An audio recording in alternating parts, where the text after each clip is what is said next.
What's up everybody, it's Critical. I want to talk about something very serious today. In many ways this will probably be the most serious video I've ever made. It's something very near and dear to my heart. And I'm sure many of you are already familiar with the controversy, the conspiracy if you will. I know I'm a little tardy to the party on this subject, but it's the Berenstein vs. Berenstein Bears. Now I'm sure many of you, like me, remember these beloved children's books as the Berenstein Bears. But apparently it's always been the Berenstein Bears by Stan and Jan Berenstein, not Berenstein. And that's just barren bullshit. I know it was Steen because I used to have to write a weekly book report on a different Berenstein Bears book each week, and it was always Steen in my report. And, strangely enough, I used to actually pronounce it Berenstein, but I was constantly corrected by the teacher and my parents saying, "Charlie, take that Brillo pad out of your fucking mouth and say it the correct way or you're not getting food tonight. It is Steen, not Stain." So eventually I learned that it was Steen, and I used to eat Brillo pads, but that's a conspiracy theory for a different day. And the reason I even thought it was Stain to begin with was because I didn't know the sounds E-I-N would make, and it was very close to the ending to Stain, which was A-I-N, and Pain, which was A-I-N, so I thought it would make the same sound. So the fact that they're trying to say it's always been shit-stain bears is just absolute nonsense, because that is absolutely wrong, and that has been drilled into my head that it was never Stain and has always been Steen. Now, let's see where this all started. In 2012, someone made a blog post talking about how they'd come to the realization that it's always been the Berenstein Bears, and they'd talked to everyone they knew, and they always knew it as the Berenstein Bears. And he said the only logical explanation for this is that our universe overlapped with a parallel universe and a lot of very subtle changes occurred, one of them being Steen changed to Stain. However, he neglected to mention that I was also directly affected with this overlapping. I used to have a 9-inch dick, I know that for a fact, but now I'm left with just the standard 6-incher. But that's alright, I guess, because the bigger issue here is this Berenstein Bears issue. And then this really caused a lot of outrage, like a lot of confusion, because the majority of people remember it as the Berenstein Bears. In fact, a very small percentage know it as Stain Bears. So how can so many people have such vivid memories of it being Berenstein and not Berenstain?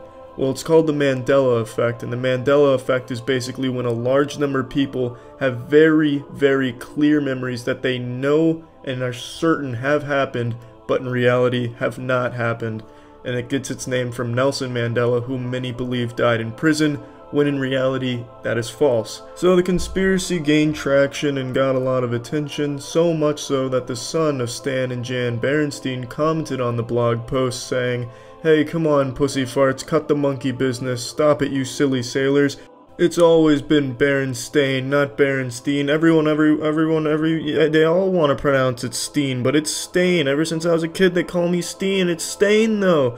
Just by applying Occam's razor, it's just you've all misheard it and misread it your whole lives, and you're just dumb people.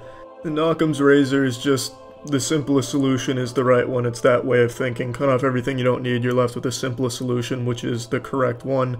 So that's the official explanation for this whole debacle, that we've all just misheard or misread it our whole lives, and that we're just wrong. But I don't necessarily believe the parallel universe theory, but I do think there is something awry here, because I know it wasn't Stain. I wouldn't have these memories of me feeling very stupid by saying Stain when it was Steen.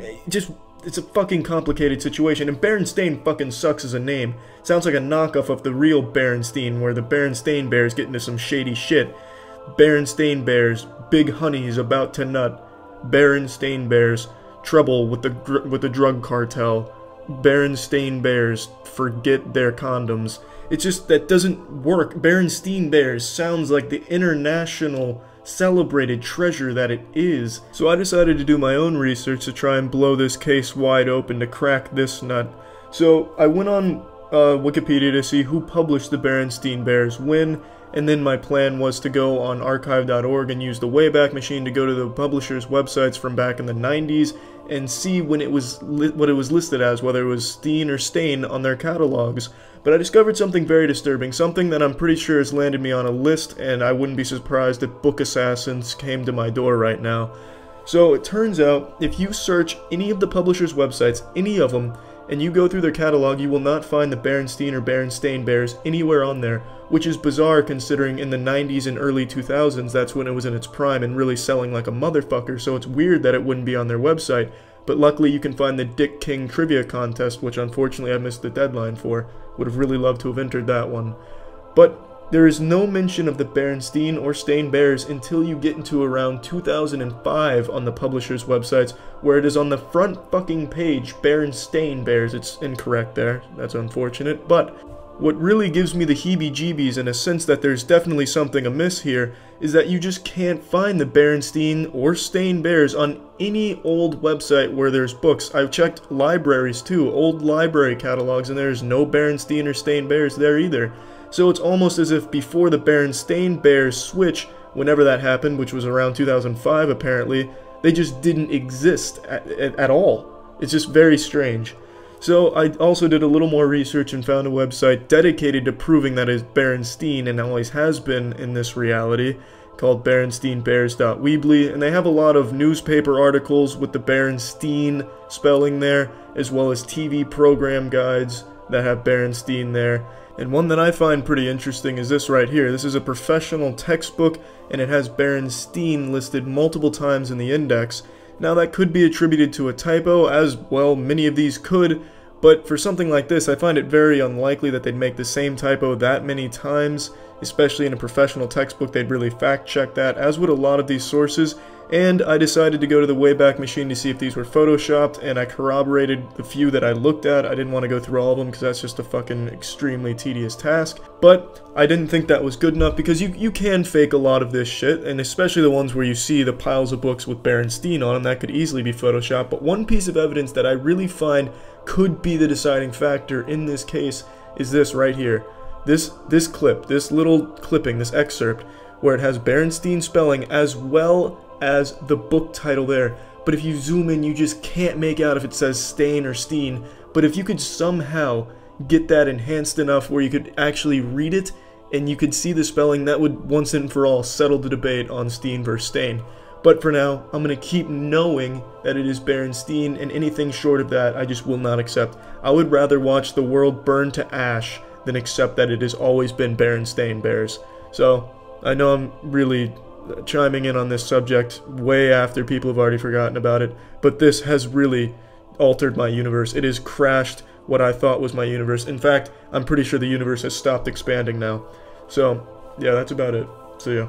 You all know how much I love conspiracies, reptilians, flat earth, the revival of JFK Jr. and his upcoming presidency announcement, 5G, Wi-Fi, reprogramming gamer DNA, fucking microchips hidden in our spaghetti. I love all of it. But what if I told you there's a new and growing conspiracy that makes all of these look rational? I'm talking about the secret space program. The secret space program, to break it down, is basically a group of people who believe that they were at one point selected by space Nazis to fight intergalactic threats, and they are augmented super soldiers that have lived on Mars for 300, 400 years in some cases. They command high-tech mechs like Gurren Lagann shit straight out of an anime. And it's people who genuinely believe this. They have their own seminars, the meet and greets, they have their own community. I was recently made aware of this thanks to a YouTuber named Oki's Weird Stories, a fantastic channel, and a lot of work went into a video he produced where he talked about and infiltrated this conspiracy group. It's truly amazing. We watched it on stream, and I'll play clips of that now. But I'd encourage you to watch the full video to get like the absolute all-encompassing experience, because I can't do it justice. There is so many layers to this onion, not even Shrek could get to the bottom. It's fucking amazing. But my god, I was blown away by what I was seeing and learning. So I've of course done my own research on it now, and it is even better than I could have possibly imagined. The secret space program is where LARPing, fanfic, and main character syndrome all collide into this singularity, this fucking supernova of entertainment. It is amazing, and it wouldn't be nearly as enjoyable if people didn't actually believe it. From everything I can see, this isn't some kind of joke movement or anything. Like, of course you have the fun ones like birds aren't real, but you all know, and not to spoil the surprise or ruin Christmas, tell you Santa's not real, the birds not real movement is made as a joke. And I know that's kind of blasphemous to say, but in comparison to the secret space program, which is taken very seriously. Person for the White Dragon Society. With me here is Chodoin Daikaku. He's the head of the world's martial arts societies, and if necessary, and in an emergency, he can summon up an army of 200 million people worldwide. This guy? This guy looks like a sex doll. Is there a human being here? Or, like, the quality's so bad I can't even tell. Is this flesh? He can summon up an army of 200 million people, and he's the head of the world's martial arts committee? Here on my right is Alexander Romanov, who is a grandmaster of an Illuminati group that claims to have started the French, Russian, and American revolutions. Wow. Imagine if someone told you they lived out the plot of the movie Total Recall. That they thought they were living a regular life until one day they recovered memories of being a secret agent fighting an evil organization on Mars. I'd say that's a fucking good man.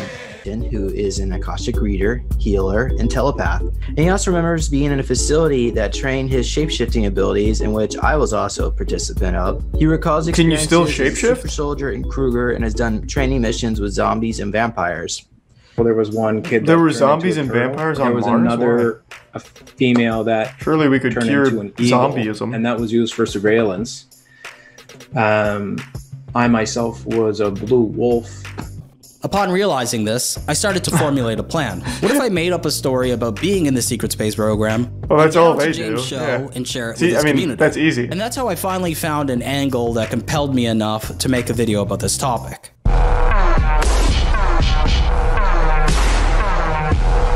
You don't join the SSP, swine. So if my goal still sounds too vague to you, I set up a criteria for 2.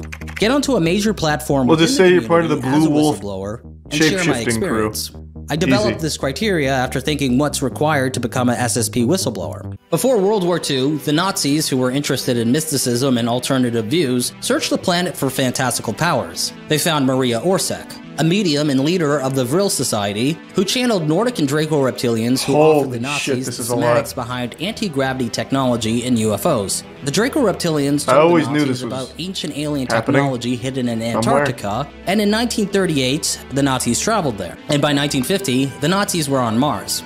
The new Schwabenlanders didn't want to support Hitler at the end of the war because they considered him. Let me catch up on the lore myself here at base 211. The new Schwabenlanders. Was that like a real division in the Nazi Germany, or is that just what the secret space program made up? The new Schwabenlanders. No evidence. Bro, we don't use the E word when we're talking about the secret space program. We just feel it. They have unlocked memories, dumbass. Evidence. Fuck. What are you? Huh? Some kind of science believer? Idiot. Insane. This guy has lived for 330 years on Mars.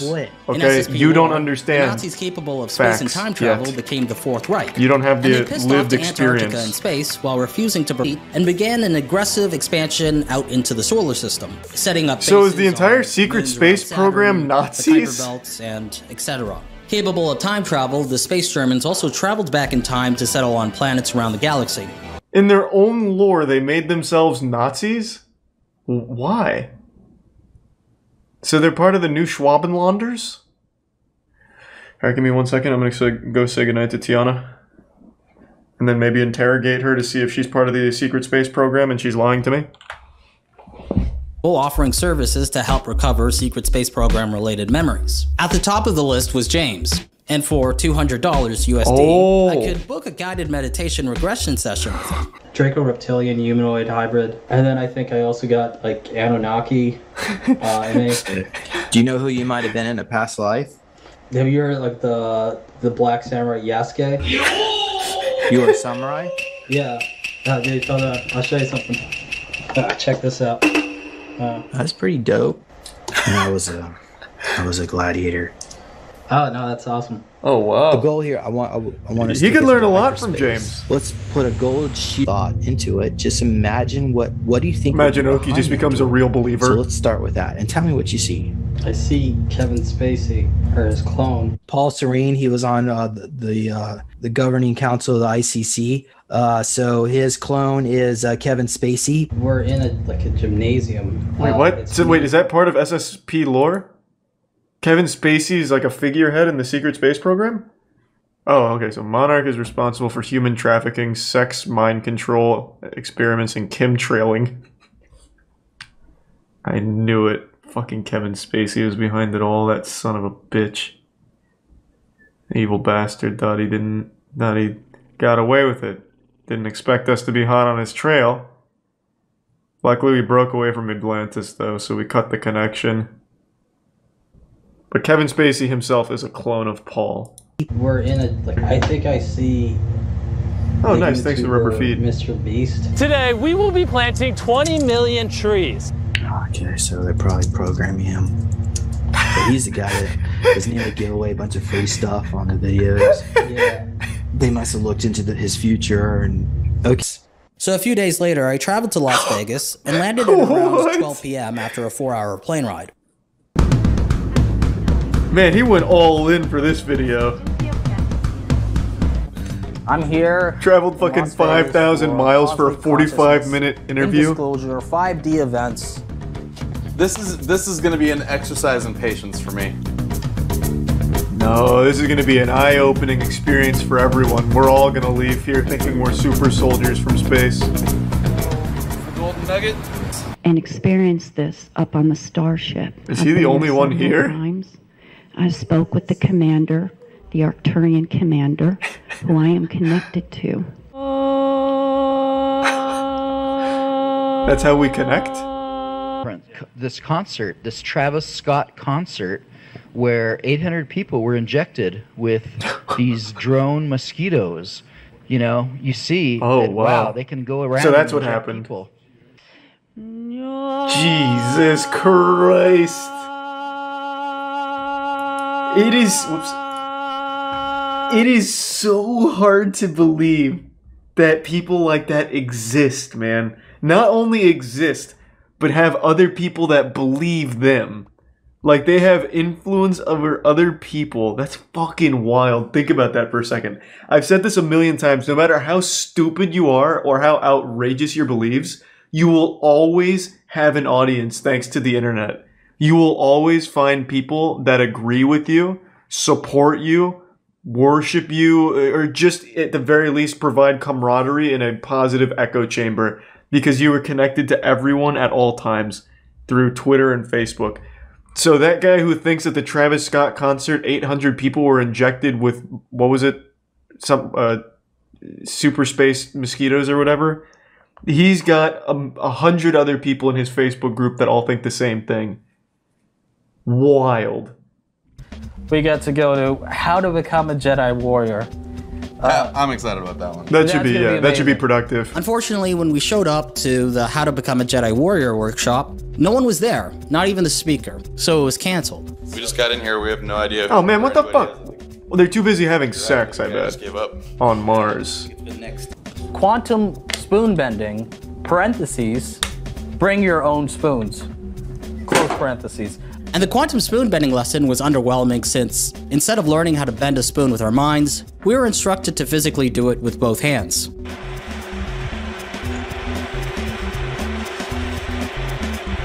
What the fuck? It's real! Oh my god. While walking around the venue, I noticed that James had sent me a text inviting me to his hotel room for an interview. Suddenly, a wave of anticipation and euphoria washed over me.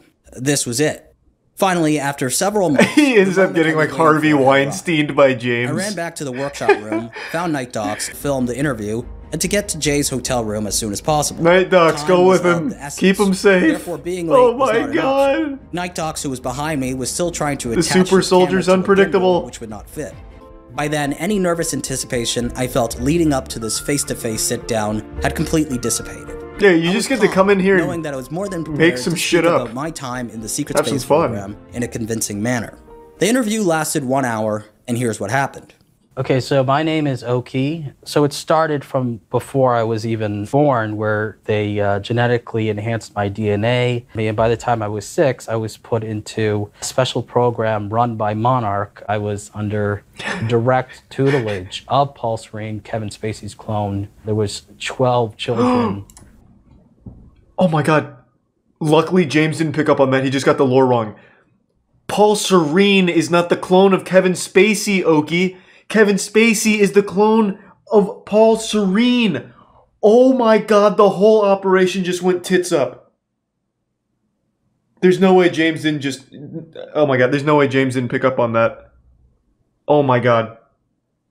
He blew it. He fucking blew it. SSP's on his tail now. Who were trained He's hunted. directly He's a under hunted him, man. including myself and the YouTuber Mr. Beast. So every method they could to use MK Ultra programming and to create killing machines. And I was able to just look at a photo of a target and make their head explode. Because I mean, there was billions of dollars spent on each and every single one of us. I particularly liked that sounds like Kevin Spacey's research. I liked my my 2 daggers. I had a form of EMP that I could take out there. He's a Reddit assassin. In my past life, I was on Mars. Yasuke, the Black Samurai. Did any of your clones ever get changed into a zombie? I had a clone. I like how that's one of James' core questions. Have any of your clones been changed into a zombie? James makes it sound like he doesn't even know what the fuck a zombie is. He makes it sound like it's a state of mind. The clones would have to die first, James, and then Kevin Spacey and Paul Serene would have to do a fusion dance in order to bring out the proper necromancy on Mars at the Knockwaffen to revive them, for them to be zombies, James. Jesus Christ. He's getting lost in his own sauce. He's not even following his own rules in the secret space program. That clone actually was fighting zombies and vampires.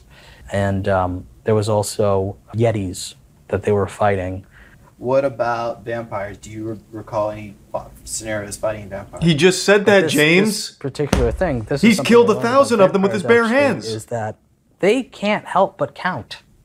From what I remember, most clearly is he that wanted I that so bad. Many different clones of myself with used pretty much as like kamikaze pilots. Typically, at least what I heard, black people require a different protocol of brainwashing.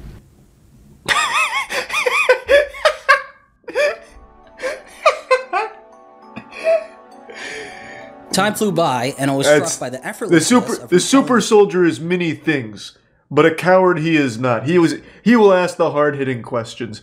He will go where no other space program super soldiers will. Story which I crafted. I spoke for 1 hour. He actually with ease fucking and said told my that. story so coherently. I was playing a role, and even though I created the role, while I was performing it, it was like a switch in my brain went off, and everything I said felt real. That's 100% true. That's how it works. Speak matter-of-factly about That's why these being trained communities by Kevin exist. Spacey's clone, along with Mr. Beast. Whistleblower testimony that they've heard on James's channel so far, and one person even said that they cried the whole way through the video. So that's that. Oh my god. Hold on, I want to read that. I'm so sorry you had to do that. Thank you for your bravery. Oh man. God, like, to a certain extent, I feel bad for them. Not in particular the secret space program, like them too, but in general, people that truly believe these things, like wholeheartedly separate themselves from reality to exist in this new made-up world. It is sad to a certain level. God, that was amazing. This is criminally underrated for the work that went into this. Dude flew out from Canada to Las Vegas to a secret space program meeting in order to have an interview with the #1 figure in secret space program super soldier lore. The 330-year-old ass-beating, ass-eating super Goliath James.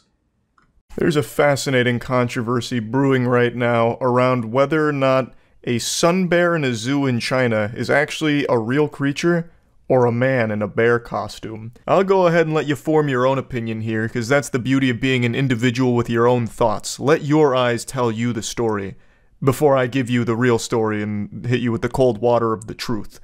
So, you can see that the creature is a bit odd. It looks like something out of Spore. By far the weirdest part about it is the bear's ass. It looks like a Krabby Patty. It actually looks like Homer Simpson's lips.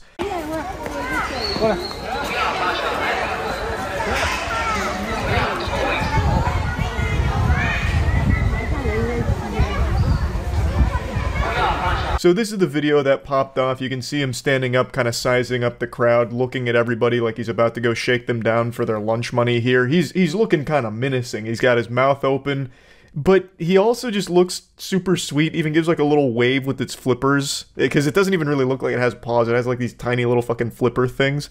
It's adorable. Like, seeing the video, I think, makes it a little more clear that it's probably not a man in a bear costume. It's just a really weird bear. So when I first saw this story, I actually thought this was an older case, because I do remember something like this happening about a year ago, but it turns out that was just for a comedy sketch. That wasn't a real thing. This is pretty new from what I can tell, where people really thought that it was a man in a bear costume, myself included. Those pictures really do look like something that you'd find at like a furry convention, like some kind of costume somebody made. It doesn't look like a real animal. It's got more loose skin than like my elbow. Like it is a wild creature. Apparently sun bears are just the smallest bear species, so when it's standing up, it looks like just like a person. It's not, you know, some kind of hulking bear that you're used to seeing. Like, this looks like some shit out of the Berenstein Bears, right? Like, it doesn't seem like a real bear. So when I saw this, I was like, ah, it's a cut and dry case of a man in a bear costume. This must have been a joke. But it turns out, no, this is like actually what sun bears look like and how they act. So I'm going to go ahead and play you the stream clips where I tackled this case head on, and I learned a lot about sun bears. You hear about the Chinese zoo denying the claim that one of their bears is a man in a bear costume? That's not a new story. I remember that from like a year ago.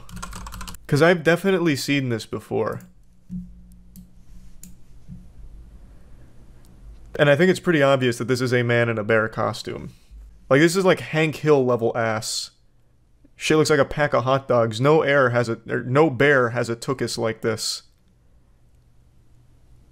That's definitely a man in a bear costume. Apparently sun bears look like that. What the fuck is a sun bear? Sounds like some kind of mythical creature out of Dark Souls. Maybe a sun bear costume. Well, okay. Because it looks like they do pack the same ass.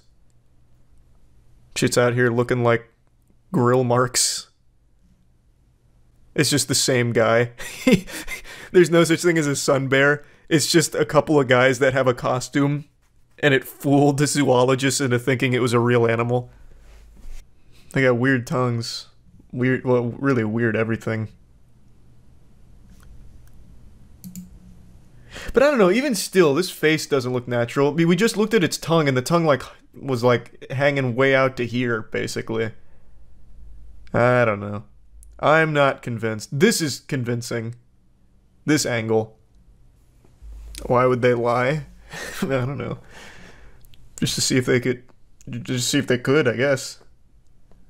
Sun bears, the smallest bear species in the world, are generally the size of a large dog. Oh, wow. The folds help protect the bears from predators as the looseness allows the bear to turn around in their skin and fight back if a large animal like a tiger were to get a hold of them.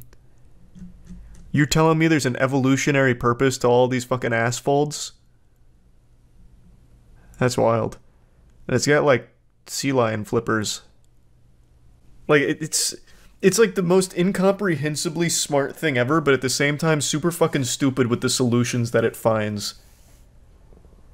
How are we gonna protect us? Just give it a lot of ass skin, so that way if something bites our ass, we can move around a little bit. What about horseshoe crabs? There's so many fucking creatures out there that have just been condemned, forsaken by evolution. Like the, What's the actual name of the blobfish? It's a really embarrassing species.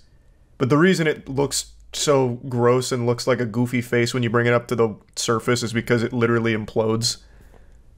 So like as you take it out from its like high pressure environment, it just implodes. But that one's pretty embarrassing. Evolution did it dirty. A lot of sea creatures are like that. There's one that's called the pinnacle of evolution, the perfect species, because it hasn't evolved for like actually 20 million years or something crazy. It's the, what is it? The something worm? Hagfish. Hagfish, not a worm. Hagfish, yeah. This thing. And not because it's like perfect, like you're not about to see handsome Squidward or anything. The reason it hasn't evolved is because it just literally doesn't need to. It found the perfect solution for its environment. So this is the hagfish. And what it does is it's just this gross looking little worm thing that when it's either threatened or anything like that, it just excretes really, really thick slime. Super slimes. It just Nickelodeon slime times whatever's after it. And it clogs up its mouth and it kills whatever attacked it. The slime gets clogged up like in their gills and everything and they die. It's not worth killing and it's such a fucking hassle and it's actually really adept at surviving. All because it can super slime. Got a little sidetracked with hagfish once again, as is known to happen. Hagfish are a remarkable species of bewilderment. But back on the topic of sun bears. So, it is a real sun bear from everything I can tell. You know, of course, you know, I'm not a fucking zoologist here. I can't say beyond a shadow of a doubt that it's a sun bear for sure and not a man in a bear costume. But based on everything that I read and everything I researched, it's most likely a real sun bear. But I really love to suspend disbelief for a moment here and play with the idea that it's actually a man in a bear costume. What would be the goal? Let's start looking at this in a philosophical way and start speculating. If it is a man in a bear costume, or if it was a man in a bear costume, what could they possibly gain from that? Well, I've been racking my brain on it. So let's picture a dystopia where most animals are extinct, right? We're losing tons of animals all the time. There's a lot of species that are on the brink of the extinction. So let's just toy with the idea that all of them go extinct. Like that famous streamer clip, you know? The government's lying to us, the aliens aren't talking to us, the animals are leaving, all the animals leave, right? So now we've got nothing left. That's very bad for business at zoos. So, what if they spent a lot of resources and a lot of time developing very convincing costumes that look realistic enough to fool us into thinking we're looking at the legitimate species? So when there's no animals left, they can still fill zoo exhibits with, you know, people in costumes that'll work part-time when the zoo's open and then, you know, go home. They'll clock in, clock out in their costume, right? So it's species you're used to seeing in zoos, bears, giraffes, and all of that, and the costumes are really convincing, and maybe there's animatronic components to it, and this was their first attempt at trying to slip it in there to see if they were at a point where they could fool us with the costume. I don't think that's the case, but what if? What if it was? This was their first foray into like a alpha test, you know, seeing if the prototype's good enough to get people speculating on if it's a real bear or not, or if it's convincing enough that everyone assumes it's just a real sun bear.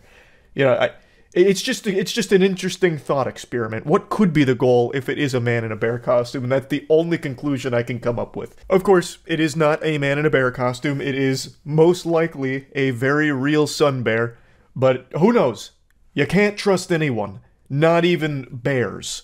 So, yeah, I just thought this was a fun little topic to go over briefly. That's really about it. See ya. I've stayed silent on this topic for too long because I didn't want to hurt anyone's feelings, but you know what? Maybe a little tough love is what you need. Maybe a nice firm spank on the bottom is exactly what you're missing right now, and you know what? I'm here to give you that fiery kick in the keister. I'm sure you've all heard of the Mandela effect. It's very well known now. The Mandela effect, for those that aren't aware, is the phenomenon where a large group of people all share the same false memory. The biggest example of this is actually where the name comes from, Nelson Mandela. Well, I mean, Nelson Mandela is real. It's not like the false memory was his existence. Nelson Mandela was very real, but it's named after the time where a large group of people thought that Nelson Mandela died in prison, when in reality he didn't. But there was such a massive number of people who all swore that they remembered hearing or reading that Nelson Mandela died while in prison. But that just didn't happen. So the Mandela effect refers to this phenomenon where a large number of people all collectively share the same false memory. It's just super fascinating, and over the last like 8 or 9 years, it's becoming more and more common and more talked about. Like, here's an example of one I just saw on Twitter the other day. Cheez-Its, and I'm still saying it wrong. Cheez-Its never existed. They have always been Cheez-It, not plural. I always remember the box being Cheez-Its with the Z at the end. In school, we always referred to them as Cheez-Its, like, oh, what are you snacking on? I'm just having some Cheez-Its. Jonathan just choked on a whole bunch of Cheez-Its and ended up in the hospital sending prayers to his family. You know, like, we always referred to them as Cheez-Its, so it's deeply ingrained in me that when I talk about them, I use the plural. But they've never been Cheez-Its. It's always been Cheez-It. But this isn't one that I'm super passionate about. This one's entirely possible that I was just a dumb, stupid, milk-drinking, glue-sniffing kid and just got it wrong and never bothered to correct it. But there is one that I am extremely passionate about, and that's the Berenstein Bears. I made a whole video on this like 5 or 6 years ago now, I don't even remember, going into this giant rabbit hole of Berenstein Bears. But that never existed, apparently. It's always been Berenstain, which I still, to this day, refuse to believe. There is some tomfoolery in the quantum realm going on right now, because I very distinctly remember writing book reports on the Berenstein Bears, and I was corrected when I used stain, because as a kid, the word stain was a word I knew. You know, I'd fucking shit stain my britches, my parents would talk about stains, I knew the word stain. So Berenstein Bears is what made more sense to me at the time as opposed to steen. So on my reports, I remember I wrote stain and was corrected to writing steen. I know it was steen, I still very much believe that, but it's apparently always been stain, another example of the Mandela effect. But why am I talking about this today? It's not mainly to focus on all the big ones like Berenstein versus Berenstain and all that shit. It's because there's actually some Mandela effects revolving around me on the internet that I just want to clear up. And this might be mind-blowing to some people, but it's time I finally wake you up and break you out of the simulation so that way you can actually begin to live in reality, knowing full well that it's the truth. There are so many people that firmly believe, would swear on a stack of Bibles, that I made a video on the ShamWow. They believed that I made the real ShamWow video, an infomercial dub for the ShamWow. This is a belief that people have held for years now, and I'm telling you, I never did. I promise you, I never did. But I still, daily on Twitch, will see a few messages or even have someone subscribe, like resub on Twitch with a message saying, I've been following you ever since you made that video on the ShamWow a decade ago. I've been following you for decades since you uploaded the ShamWow infomercial dub, something like that. And I do appreciate it. I sincerely tip my fedora to you, Quantum Time Traveler. But in this universe, I never made that video on the ShamWow that you swear you saw. In this godforsaken realm of the multiverse, it wasn't me who did that. But this is something that so many people swear by. And it got to a point, like between emails and Twitch chat, I had to check myself. I had to double check here just to make sure that I wasn't the one hitting the crack pipe. But I have reconfirmed yet again, I never made a ShamWow video. I never did a dub for the ShamWow or anything like that.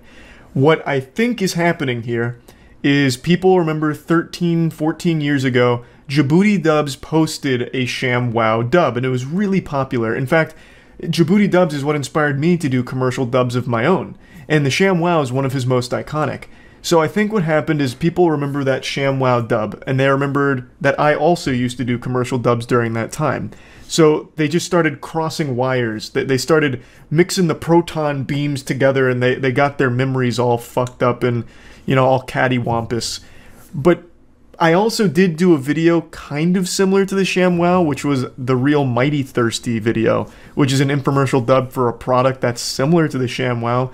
So it's also possible that they're just mixing the name up, but when I point that out on stream occasionally, people will get like combative, not mean or anything, but like, no, I really remember you saying these things about the ShamWow, and they'll list off like a joke or two that I've never told ever, and that isn't in the Mighty Thirsty video or in Djibouti Dub's video, so I don't know what to tell you. This is just a great example of memories not being the most reliable when it comes to accuracy and the truth. Over time, things just start getting all fuzzy and blurred, and then you end up with false memories, which is what the Mandela effect is all about, like the unreliability of memories. Unless we're talking about Berenstein versus Berenstein Bears, then we all know the truth is that it was Berenstein. Berenstein is a no-good, dastardly fraud, and I will stand by that till the end of time. Doctor Strange could peek into 1 billion universes and never find one where it's actually Berenstain.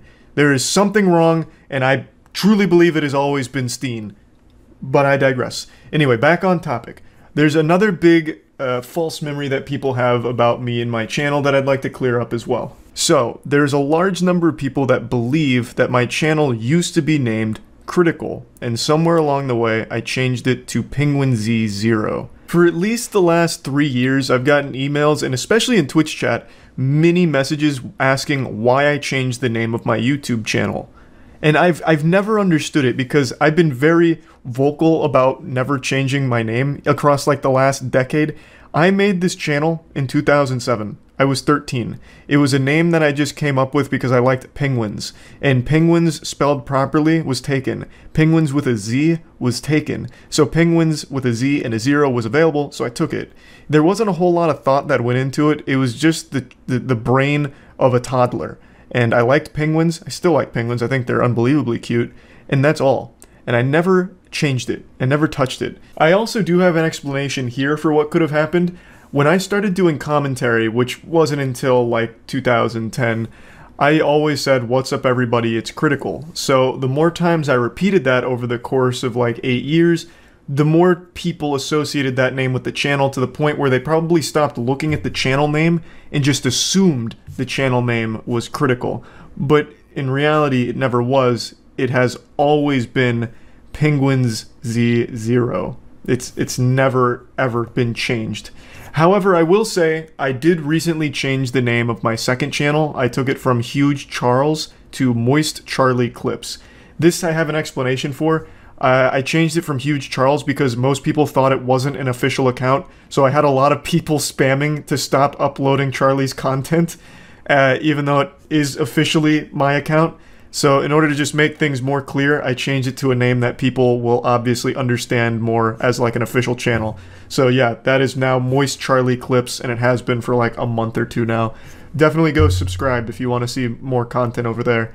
I really do genuinely find everything about the Mandela effect to be fascinating, just super interesting to think about, because there's no reason why so many people would collectively share the same memory that's wrong. Like, there are just so many people that swear by things that are just not correct. Like, for example, me and Cheez-Its and Berenstein Bears, which are apparently not accurate, but I vividly remember seeing them that way, and reading them and writing them that way. And so many others like me have those same memories, but we're all wrong, apparently. So it just seems so weird that a lot of unrelated people from all different parts of the world can share the exact same memory that happens to be false. I don't know, I just find that to be super odd. And when it comes to my channel and the Mandela effects surrounding some of my content, it's super weird because now I'm on the other side of it. So again, to tie it back to Berenstein, as everything always does end up back at that argument, that whole debacle, the people behind the Berenstein Bears franchise, the whole property, they can't understand why anyone would have ever thought it was Steen. Since there's never been any confusion around it, it has always been Stain. All of their marketing has been Stain. Everything has always been Stain. So they don't really get why anyone would have gotten it wrong, especially all of the people that have, like me. And now that I'm in this position, I can't understand how anyone ever thought I did a ShamWow video, or how anyone ever thought I had changed my YouTube channel name. I don't know how those things started or where those memories came from, because from my perspective, none of that was even close to being true. I never even considered making a ShamWow video, and I never even remotely considered changing my YouTube name. Yet so many people really think I did both, or one or the other, I suppose. And I don't know, I can't wrap my head around where it comes from or how that shit starts, but it's just super interesting to me. And I'm sure the Mandela effect is something that all of you have experienced to some degree, or at least understand to some level. And I just thought it'd be something interesting to talk about today because it applies to my channel as well. So yeah, hopefully this cleared up some confusion or, you know, blew your mind or something in some way. That's about it. See ya. What are your thoughts about the whole Eclipse situation on April 8th? So many political and biblical theorists are going nuts about it. What the fuck are you talking about? What kind of... Like, I understand maybe going, like, rapture for that, like, going down that path. We've seen that before. But what do you mean political theorists are going nuts over the eclipse? What could that possibly be in a political sense? What do you mean? It sounds like some absolute made-up nonsense on TikTok. How the eclipse ties into the Clintons or something. Bro, I work at a hospital and we're planning for it like it's the apocalypse. That is so concerning to hear. You work in a place of science.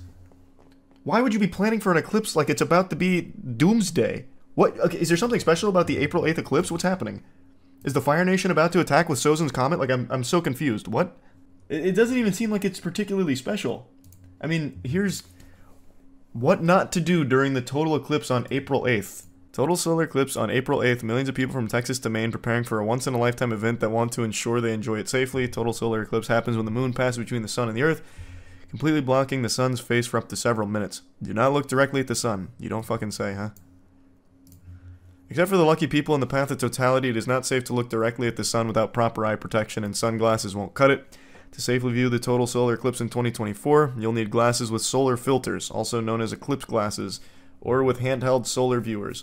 According to the American Astronomical Society, those glasses or handheld solar viewers need to meet the ISO 123122 international standard for direct sun viewing. Only when the sun is covered completely will it be safe to remove eclipse glasses, and they must go back on before the partial eclipse resumes and portions of the sun become visible again. Even if clouds obstruct your view during the April 8th total solar eclipse, special glasses or handheld viewers still need to be used. Cloud cover is not enough to protect your eyesight from the sun's rays. Classic fucking deep state trying to prevent me from getting superpowers from staring directly at this total solar eclipse. I'm not going to let the government dictate what I do and do not wear when looking directly at the sun. TikTok wasn't around in 2017, so we didn't get all the brain rot eclipse takes. Can someone... To the guy who said there's a lot of political theories regarding this total solar eclipse, can you send me one? Like tweet me one real quick so I can take a peek? Because what in the world? I don't understand. I can't even wrap my noodle around how that could make any sense. Employees at my dad's workplace said their local priest told them that the eclipse will result in 3 days of darkness, which is what allegedly starts the apocalypse. See, like, that kind of stuff I get. That happens all the time, anytime there's a solar eclipse. Like, there was that radio host who convinced his followers that rapture was coming in a month, so everyone quit their job, bought an RV, and went on a road trip and waited for themselves to die, be taken to heaven. And it didn't happen, and the radio host was like, damn. Must have got some wires crossed, I guess. Like, that happens all the time. Big thanks to Opera GX for sponsoring this video. You know how much I love Opera GX. If you ever tune into any of my streams, you'll see Opera GX exclusively being used because it's the browser I use for everything. I think it is the best in the business. It has tons of fun customization features to really make it feel like your own. It has a ton of really useful tools like a built-in ad blocker, which really comes in handy with the modern landscape of the internet, which is basically unusable without an ad block. And it has a lot of other really helpful tools, such as the ability to import your current settings from whatever browser you're currently using into Opera seamlessly, which makes it super simple, super seamless. Just very great browser all around. It's also very light, so it's not going to be tanking your performance if you're playing games while having Opera open. You can keep all of your messaging apps in the Opera browser, so it's nice and convenient. Also, there is a mod for me in there. I have my own Opera GX mod, and it gives you a wallpaper and some really fun themed sounds around myself. Yeah, baby! So yep, I think it's good fun. The Critical Moist mod goes pretty hard. Again, big thanks to Opera GX for sponsoring this video. Definitely check them out in the description. Remember when the world was supposed to end in 2012? Yeah, but at least that one had, like, historical backing because of the Mayan calendar. I remember being a stupid kid back then, and I was like, man, the world really might end. Like, I get that. You go back and look at the Mayan calendar. They were very smart people. The calendar ends here. It must mean that's when the world ends. Pack it up, I guess. I was a freshman in college during that point, and I was still a virgin, and I was like, damn, it's gonna suck dying a virgin. I did everything I could to make love before that day came, the day of judgment. I used to go out every weekend praying for the best. But when that day rolled around in December of 2012, I spent that day playing Halo 4 with a buddy of mine, knowing that if I'm sailing into Valhalla, it's going to be in the saddest manner possible. The Eclipse is just Joe Biden's domain expansion. That's why there's political theories. Yeah, it's Dark Brandon. He's casting his infinite Tsukiyomi. So fucking cool. Actually, I wouldn't be surprised if that is the level of the political theories on it. Oh wait, there was more to this. Solar eclipse travel could be treacherous. What, like driving at night? Like driving in some darkness?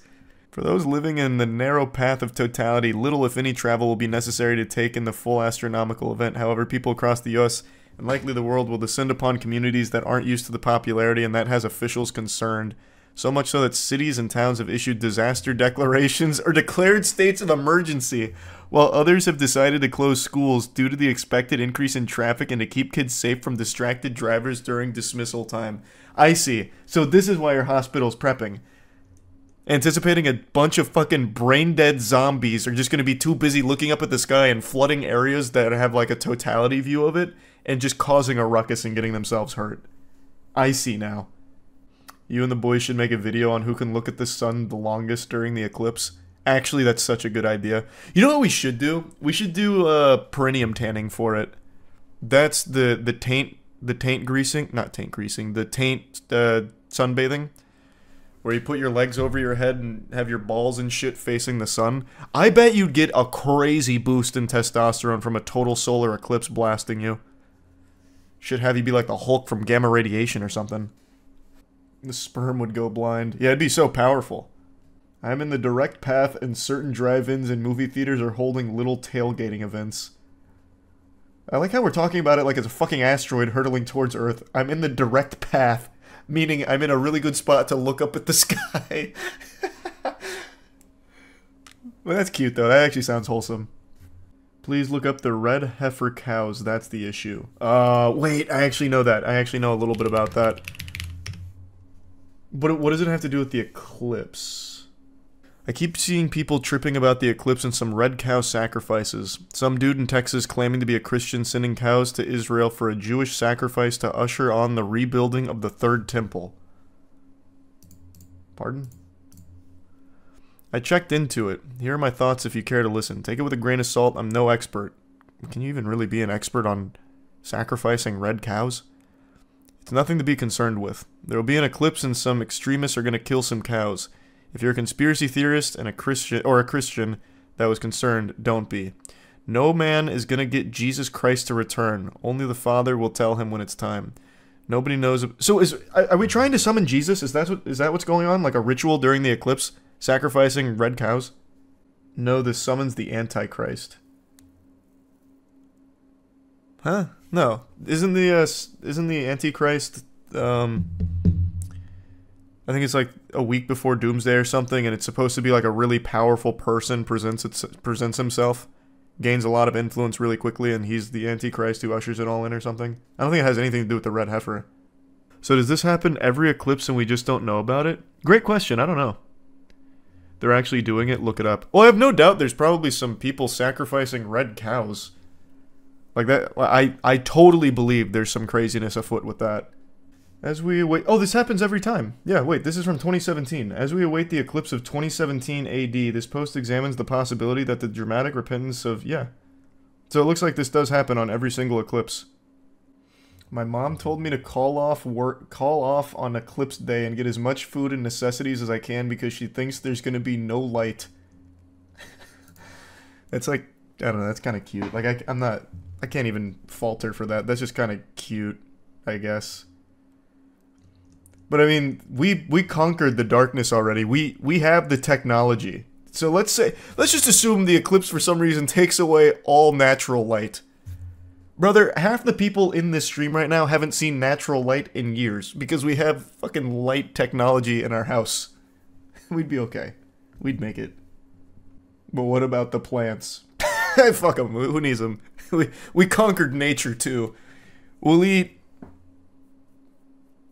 We'll find an alternative. We'll eat I don't know, filter feed or some shit. I don't know. We'd find something. With the fact that God created our universe, I mean their symbol does have 3 6s in it. And you guys remember the symbol I talked about earlier? Oh. This comes from their opening ceremony. You may be wondering, what even is that? As that is the head of the Baphomet. As you can see, it is a satanic symbol. Big question is, why would they have that at their opening ceremony? You want me to be Does CERN have opening ceremonies like it's the Olympics or something? What? I didn't know that. That's news to me. That opening ceremony looks out of this world, though.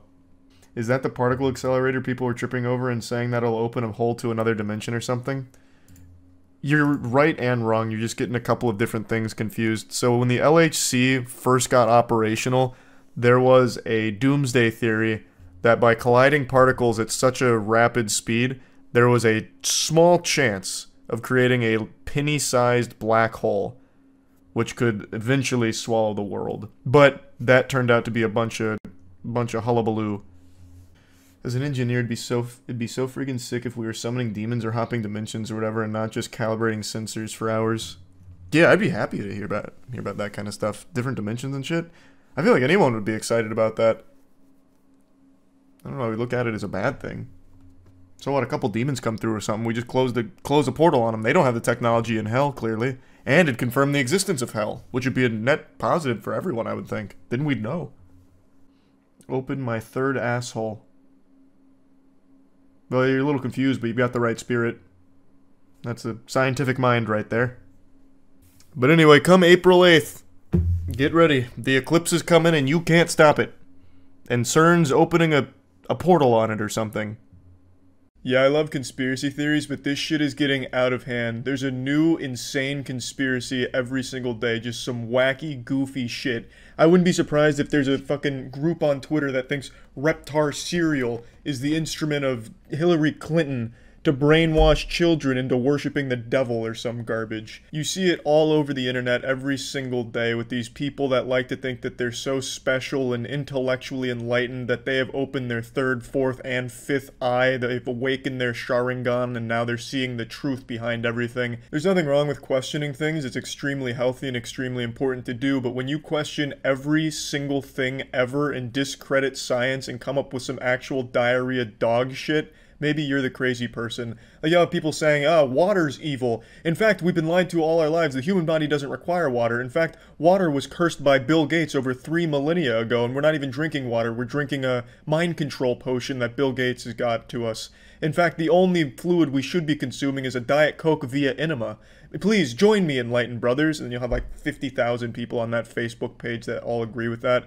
It's just crazy shit. Like the Wayfair conspiracy is another big one where everyone said they were human trafficking people in fucking wardrobes and shit, and pillows. It's actual nonsense, but everyone likes to think that they're seeing the truth, which is what makes conspiracies so appealing. And once you get ingrained in a conspiracy, once you start believing in it, you're never going to change that belief, or at least the majority of people don't. Like flat earthers, for example. Flat earthers are like Looney Tunes villains that can't do anything fucking right to support their point. Flat earthers in their own documentaries have proven themselves wrong multiple times, and then just throw that away. Like in the end of the most recent documentary I can think of on flat earthers, they proved the earth is round with their own experiment, and they said, huh, that's interesting. Must have done something wrong. Even doing their own experiment perfectly correct and proving the earth was round, they just said, no, it's still flat, even though this proved it was round with our own science. You can't convince people of these things because they just don't want to believe it. They'd rather stay believing in some garbage to make themselves still feel like they're special. Like people that think the moon is fake, you could literally fly them to the moon and they would say it doesn't exist. They'd say you drug them and just put them in Nevada on a CGI set or something. No matter how many times and how thoroughly these awful conspiracies get debunked, people are always going to believe them.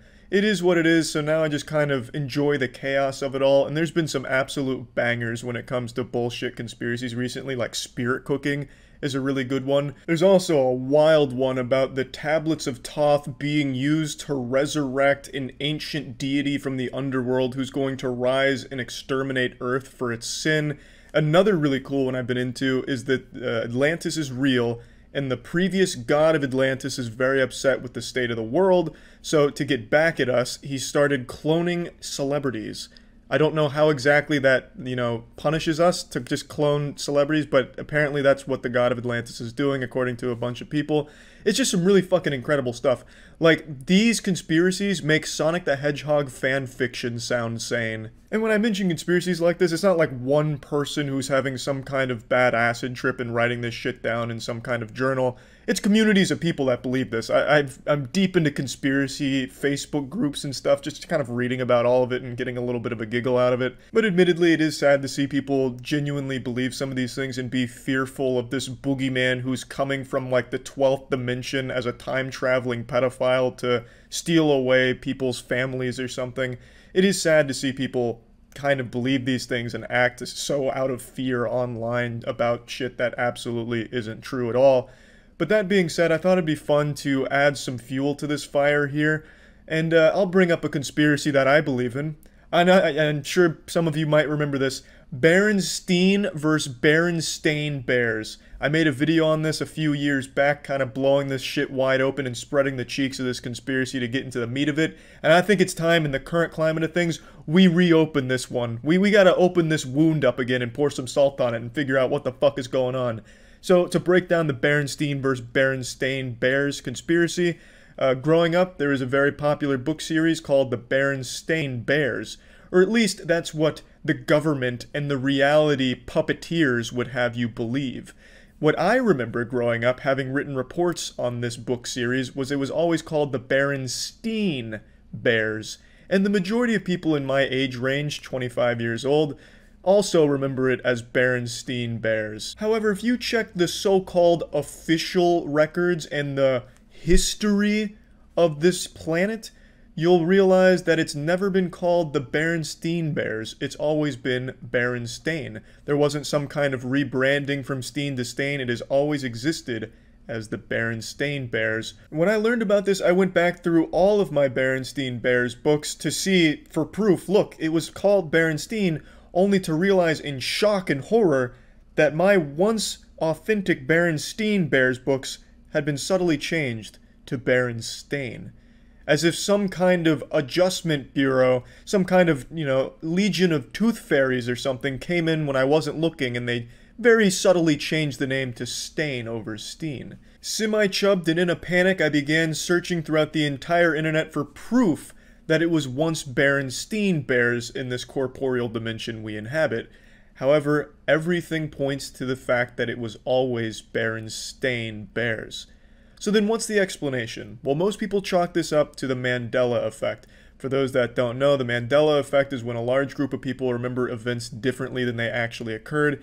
Basically, it's just a large group of people that misremember something, and oftentimes when faced with the truth, people say the truth is wrong because they have these vivid memories that don't match up with it. And yes, memories aren't the most reliable source when it comes to figuring out what's real and what actually happened. However, in this case, fuck you. I am not wrong. You can hold my nutsack in your goddamn mouth. It was definitely Berenstein Bears at some point over the last 25 years. Like I said, I used to write reports on these goddamn things, and I used to write it as Berenstein Bears, because I didn't know what the fuck steen was, but I knew what a stain was, obviously, because I was fucking staining my diapers with fucking shit constantly, so I knew what a stain was. So I'd write Berenstain, only to lose points on my reports, teachers just fucking scratching it out. Charlie, you're never gonna make it in college with this kind of garbage. Because they said it's not Stain, it's Steen, so I'd lose points, and then I got it really fucking ingrained in me that it's Berenstein instead of Stain. So this has like a personal connection with me. I fucking know it. I still believe it. And so, what is the other explanation? Well, a lot of highly intellectual truth seekers believe that at some point in the last 25 years, the multiverse has collapsed in on itself. So the multiverse theory suggests there's infinite number of universes, and at some point in the last 25 years, our Berenstein timeline collapsed on top of the Berenstain timeline, causing subtle changes in the two as we transformed into this Autobot of disappointment. And that's why we're left with Berenstain instead of Steen, and only some of us remember it as Steen instead of Stain. The chosen few, the cream of the crop that remember it as Berenstein. So there's a fun little conspiracy to play around with, I think. Hey, that one's got some meat to it, I will say. The Berenstein versus Berenstein one that one's near and dear to my boners. Like, that shit I think is really weird. Because, like I said, I really do remember getting points off for writing Stain, because I thought it was Berenstain as a kid, but I was told it was Berenstein. And I wish I could find those reports, but obviously I don't have homework from 20 years ago. But anyway, yeah, that's about it. See ya. This week I saw something so baffling that it's really genuinely making me question if the human brain is devolving, becoming smoother, less wrinkles. It's the case of the TikTok giant. For those that don't know, there was a TikTok creator who filmed a giant, mysterious figure on top of a mountain. Was it Sasquatch? Was it the Loch Ness Monster? Perhaps Goatman? No, he claimed that he had seen a giant. And TikTok absolutely ate that up. They devoured it like it was a full course of spaghetti and meatballs. Not only TikTok though, it then expanded to Twitter, where even more people started to believe that they had just seen irrefutable proof of a giant, because there was something on top of a mountain that was big. This whole thing is like a child believing the tooth fairy's real because when they put their tooth under their pillow, there's a quarter there. It is easily debunked and has been multiple times now, but then they just throw away the truth that's facing them because they prefer to live in the magic of there being giants walking amongst us here. It's a beautiful delusion, albeit very sad too, because people are also convinced that not only was this proof of a giant, it's proof that the CIA murdered the guy for filming the giant. I think people are at this point where they are legitimately believing everything as if we're back in the like actual early ages of humans. I saw on TikTok and Twitter, this blew up. The TikTok giant. God, what was the guy's name though? There was a guy on TikTok who took a video of a mountain and there was a big figure on top of the mountain. It's like, oh shit, it's a giant. And then people believed it. They're like, we've seen the proof, the giants are real. And now the person behind the account's not posting. The person's gone missing. So they're like, the government must have got him and killed him for exposing the truth. It's so fucking crazy how, like, I actually think there have been irreparable damage done to the human brain because of TikTok. These are people, adults, actual adults. You know, why don't I just pull up the Twitter account that was talking about it? Talking about how it's the truth, there was really a giant there, we've known all along, and now that this guy blew the lid on it, the CIA got him and killed him. And then the guy leaned into it, he made this video about how it's all fake and it looked like a hostage video, and they're like, oh my god, irrefutable proof, you can see that the CIA is making him say these things. Where's the original post? Here's the video in question though. Andrew Dawson, thank you.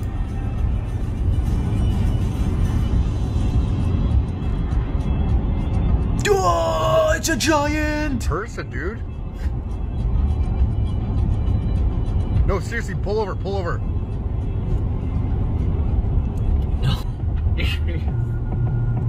I knew they were here. I've known all along the giants existed. They called me a fool. Also, it's dangerous to scroll in the comments, but I'm pretty sure, you know, I'm not even gonna bother with the Council of Cock being down there as a possibility. Someone went on like Google Earth.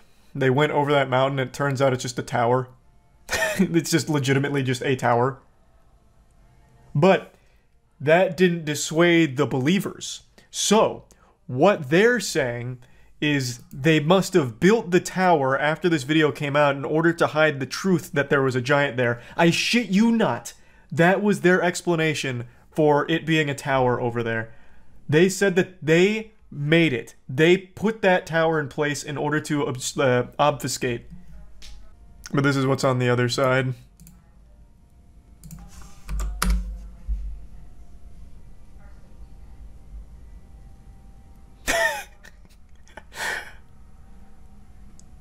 I think the top comment on this is still, the government put that there in order to hide the truth. I'm gambling, but I think I'm right with this. Okay, not the one. You, another person that's trying to keep information no one cares about hidden. Everyone knows it was a giant, everyone still doesn't care. We care about the man being murdered for discovering it, though. We don't trust you. Isn't that crazy? They think the government killed this guy because he caught a video of a giant. That is the human brain in 2023. He did exactly what I told you guys I wanted to do with this whole gullible TikTok brain rot. Remember when I was telling you guys my plan of doing like haunted videos around the warehouse where like chairs move on their own? He did that with this. So after he got that video, he made this video where he leaned into it, exactly what I said I would do in order to farm. Sorry to disappoint you guys, but all of the videos that I posted were scripted. They were just fake. They were just strictly for it. So, he leaned into it. He made this video like, it's all fake, you know, this and that, and he made it look like he was under duress. So people are like, clearly the CIA got to him. They're making him say these things. He did every single thing I said I would do with my farming of these fucking idiots. And they believe him fully. They believe he found a giant up here, and then the government killed him. It's so good. We live in an age where everyone has access to a video recording device at all times. Pretty much every nook and cranny of the world's been explored, and a fucking giant would be one of the hardest things to miss. And somehow, this is a confirmed giant, and it's just a coincidence that there happens to be a tower on the other side of this. Wholeheartedly believe it. This isn't even the biggest Twitter thread about it. There was a thread by this lady who's in her early 30s talking about how the government can't be trusted because they're killing us for finding the truth of things they don't want us to know about, citing this video as an example of the giant. And I believe the same woman also started talking about how they're killing people who are finding gnomes. But I may be getting her confused with someone else that was talking about it. People legitimately are believing in fairy tales again. We're going so far backwards. Charlie working for the government. I'm trying to keep you guys from the truth. You're not ready for giants. Those fucking bastards. Filthy monsters they are. I'm doing you a favor. You're not ready to... You can't handle it. Now, looking into it, there was an obituary posted for this individual from a local news source. So it is possible that he did pass away in early 2022, but people are attributing that death to a mysterious circumstance, and it being the CIA that took him out, like it was fucking Jack Bauer on a vendetta to kill this man because he had seen a giant. Why? Well, I don't know.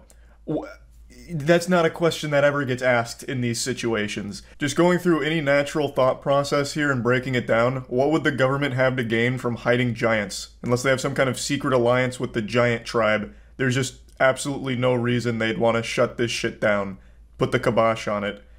Or unless if you look at a giant in the eyes, it gives you eternal life or something, and the government's hoarding that to themselves, or their urine acts like the fountain of youth. Just nothing adds up here when you start connecting the dots. This isn't like a Men in Black situation where they're hiding aliens by going around and neuralizing everyone who sees alien activity, where the excuse there is they don't want people to panic. When it comes to giants, that'd be the hardest thing in the world to keep the lid on. Like, the cat would get out of the bag so quickly, because it's a fucking giant. They're huge. They're enormous. This one, assuming patient zero here was truly a giant, this one was spotted on top of a mountain fucking 40 miles away. So you'd have a real tough time. You'd have your work cut out for you to keep that under wraps. It just, like, and even if there were giants, the existence of them probably wouldn't cause a panic on the same level as, like, aliens or anything. There's absolutely no reason for the government to be hiding the existence of giants. And I can't believe I even have to say that. I feel like I'm having a conversation with, like, the D&D club at a middle school.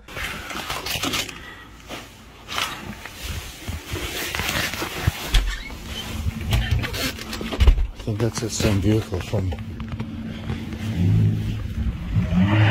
Hey! Now let's break down this little humdinger here. People use this video as proof that the CIA was hunting him down and stalking him because he made this video. He's very clearly leaning into it, if you ask me. But let's do a basic thought experiment here. How likely is it that this is staged? Very. It got millions of views, so there's real incentive to play on it. How easy would it be to fake? Extremely. All you need is your friend to sit in a car outside and then drive away when you come out and yell at them. Like, just look at the video. There's just a random car out there with their lights on. So if they're stalking, they're doing a terrible job. They're just sitting right in plain view outside of his house with their lights on. That'd be the worst tale ever. They would be fired from the CIA immediately because they're fucking terrible at their job. Like, at that point, the CIA might as well have a sign out there saying, "We're watching you. Honk if you like government surveillance." Like, this would be genuinely the worst stalking ever from the CIA. And then the guy comes outside and scares the car away like a flock of pigeons on the beach. It's an extremely easy thing to stage. Where's the proof that that is some kind of unmarked CIA vehicle and an operative in there stalking him? The video just starts where he looks out the blinds and the car's already just sitting there in front of his house with his lights on. I think this is so clearly staged in order to play off of the success of the Giant video, because it got a lot of attention and a lot of engagement. Now, he hasn't posted on TikTok since 2022, and like I said, there is an obituary posted in a local news source, so it is very possible he did pass away, but I will tell you right now, I highly, highly, highly doubt the government had anything to do with that.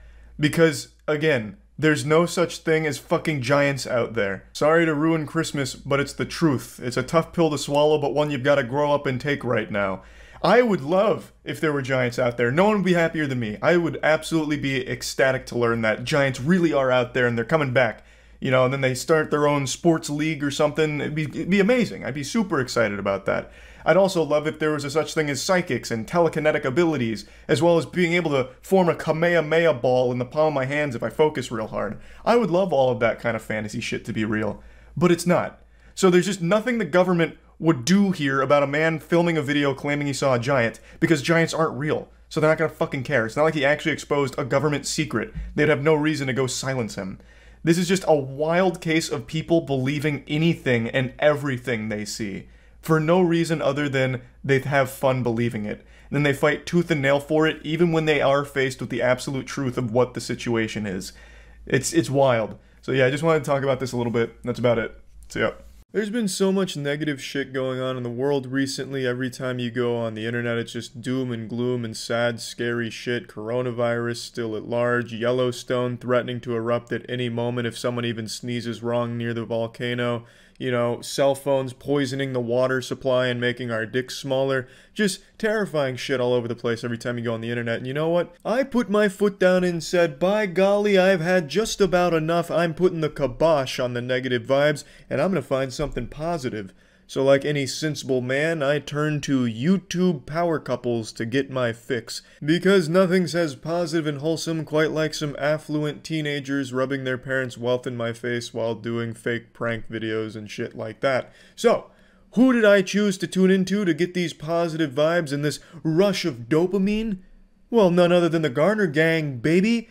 If you've been on my channel for a long time, you know I've watched quite a bit of the Garner Gang's content, but it's been about a year since the last time we tuned in. I'm not proud to say that out loud. I feel like an estranged father trying to, you know, kind of weasel my way back into the relationship there and take a peek. I mean, my prescription is overdue. It's been a year, but I came in for a checkup tonight. And again, I am sorry that it's been so long since I watched some Garner Gang content. That should just be an outright sin. If that's not one of the 10 commandments, then shit, Moses must have just fucking forgot it up there on the mountain. Because it is a sin. It truly is. Now, jokes aside, I don't have any problem with Nate Garner or Garner Gang, anything like that. I have nothing but respect for doing those kind of things.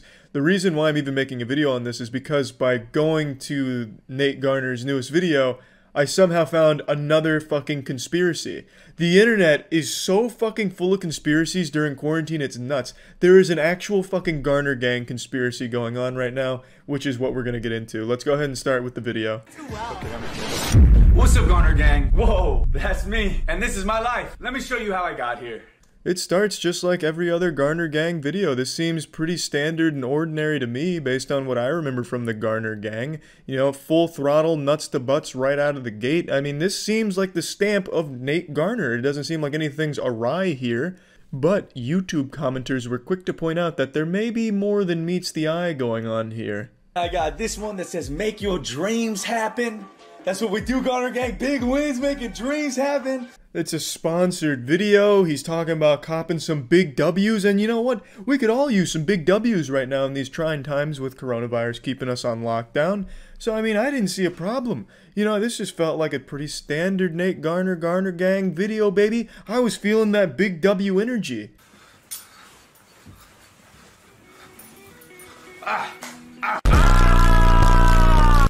Good morning, Garner Gang! It's an acquired taste. Not everyone is going to do the Garner shuffle at home or anything like that, but, you know, some of us higher intellectuals, we like to hit it out there with the Garner Gang and shit, you feel me? I mean, it just fucking energizes me, man. Honestly, the whole video is like every fucking Nate Garner video I've seen, which admittedly isn't a ton of them, but it just seems like normal Nate Garner Gang content.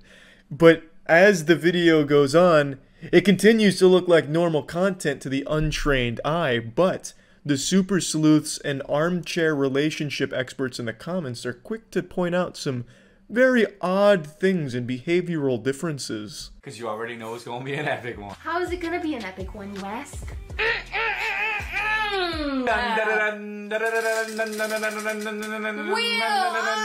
Bears! Buy a luxury item. Oh, no. For me? Whoa, bro!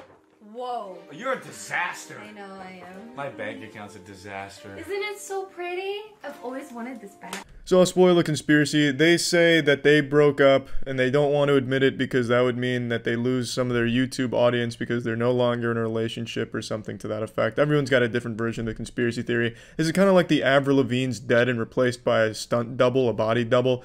It's a loose conspiracy theory based on a single video here from what I've gathered from the conspiracy theory dark net, by that I mean Twitter, that believes the Garner Gang has split up.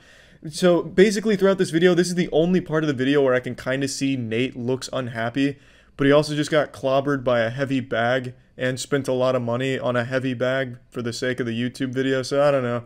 Dude, I know you too well. Okay, I'm just going.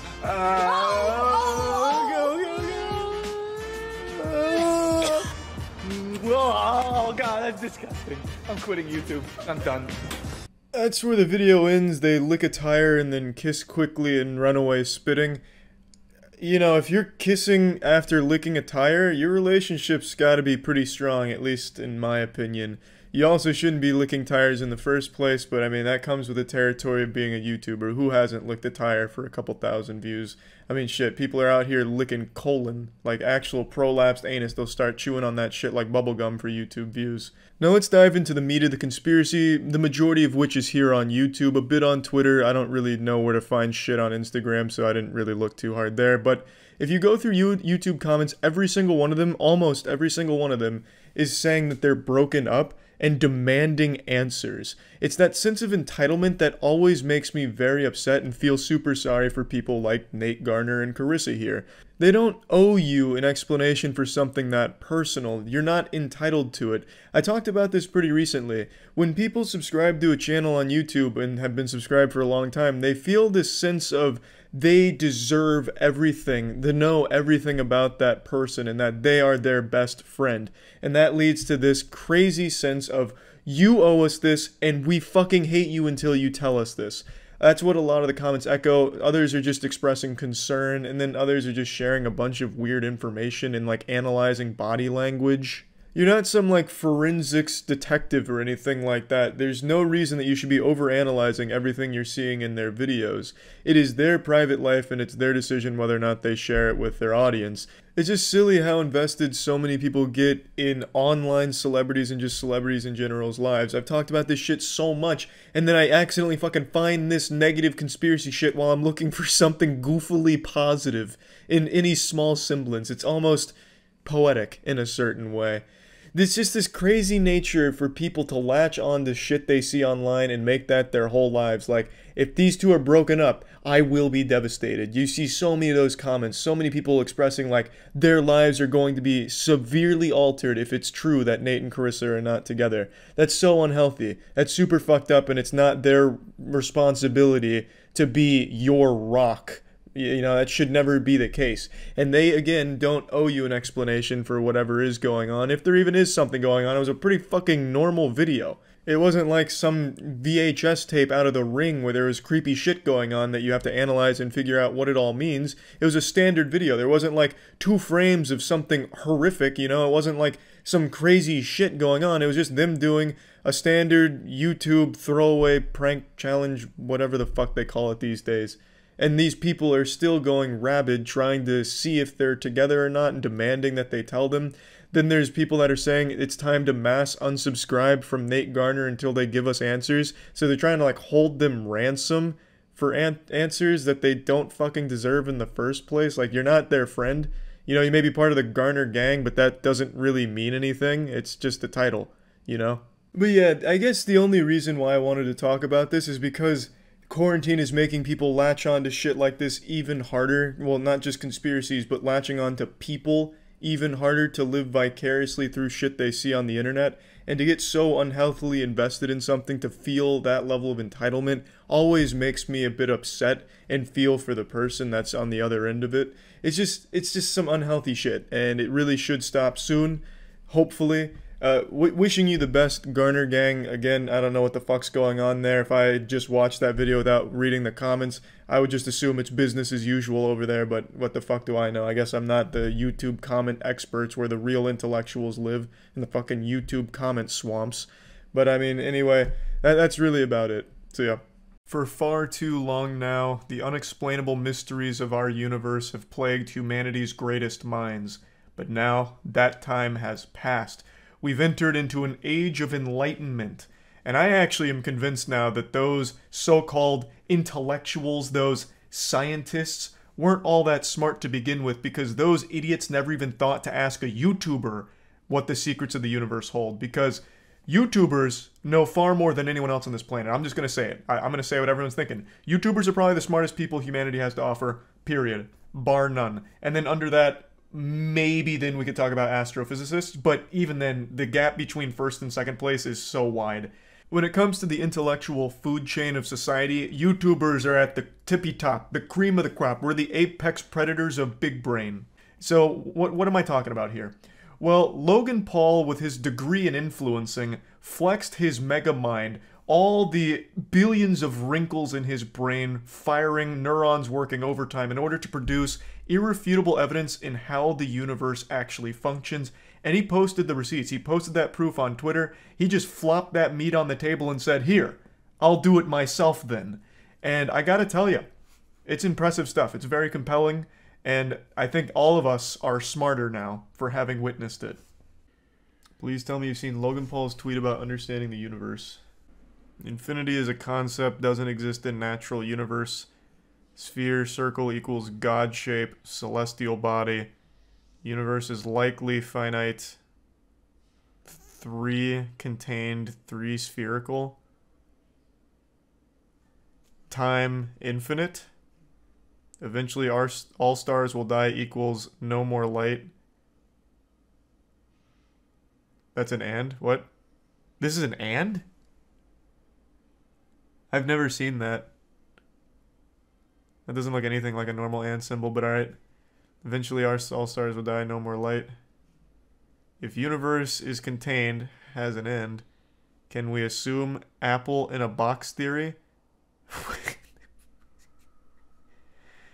When everything is dead and dust and becomes a dense collection of matter because gravity, black holes everywhere.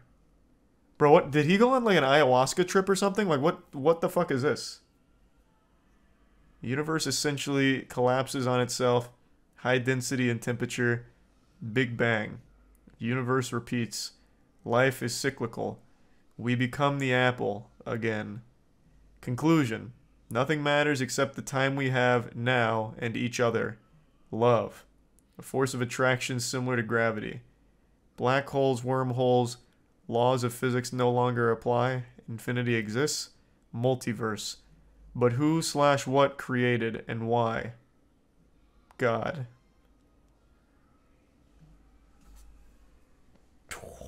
He's done it. He's achieved nirvana.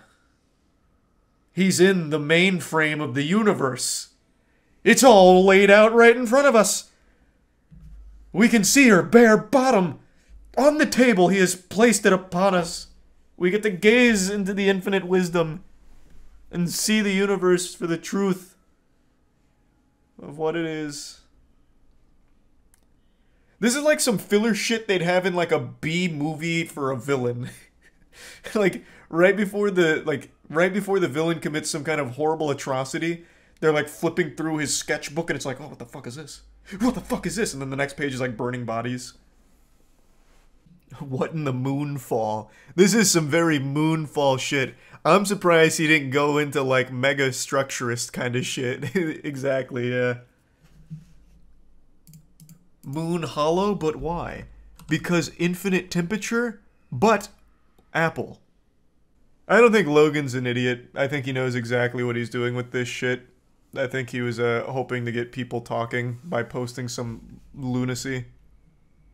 It didn't, I don't think it like really worked for him though. This didn't get like crazy engagement. He just kind of got laughed at, it seems. He's trying to get people to buy Prime. I know.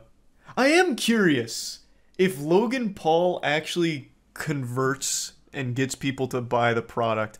Because I feel like it's KSI that actually does all of the heavy lifting. I feel like every promotional piece Logan Paul does is laughable. Like, I feel like he actively deters from people taking it seriously. Meanwhile, KSI fucking crushes it. Hi, Gavin. Hi. It's not often you play with children on this game. This is a fucking man's game. For just casually playing. Doesn't it look like the Omegas from the past? What was that? Doesn't it look like the Omegas from the past? What's Omegas from the past? Is that like Skylanders? The Blockbuster. The skin. The Blockbuster skin. Does what looks like the Blockbuster skin? You think the Blockbuster looks like it's from the past? Oh, do you know what Blockbuster is? Was? Yeah, the skin. No. Before it was a skin. Before it was immortalized in Fortnite. Do you know what Blockbuster was? What? It used to be a video rental service. A long time ago, back before the Fire Nation invaded, people watched their shit and played their shit on cassette tapes. They were called VHS. You ever heard of a VHS? I've heard of a cassette tape. Okay, well back in like the 90s, Blockbuster was the go-to shop for free handjobs and renting those tapes for your VCR player. VCR stands for Video Cassette Recorder. It's what they use to play these ancient Aztecian devices. Yeah, but don't you think the Blockbuster skin looks like an old skin? It's probably made that way since Blockbuster is so old. I think it has to do with time travel, with this time warps and... Do you think there's like a timeline where Blockbuster never went out of business? Or do you think it was always destined to fail? Probably destined to fail.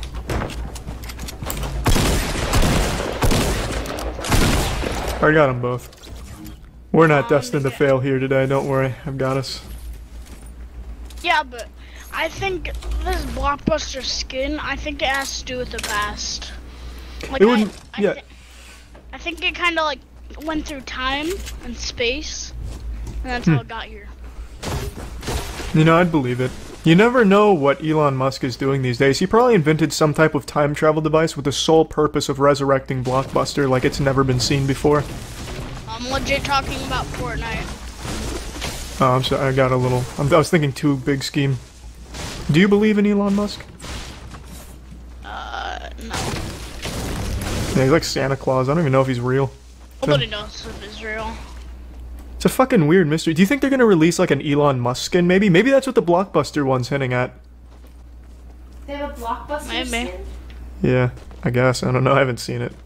For all I know, that's just a myth as well.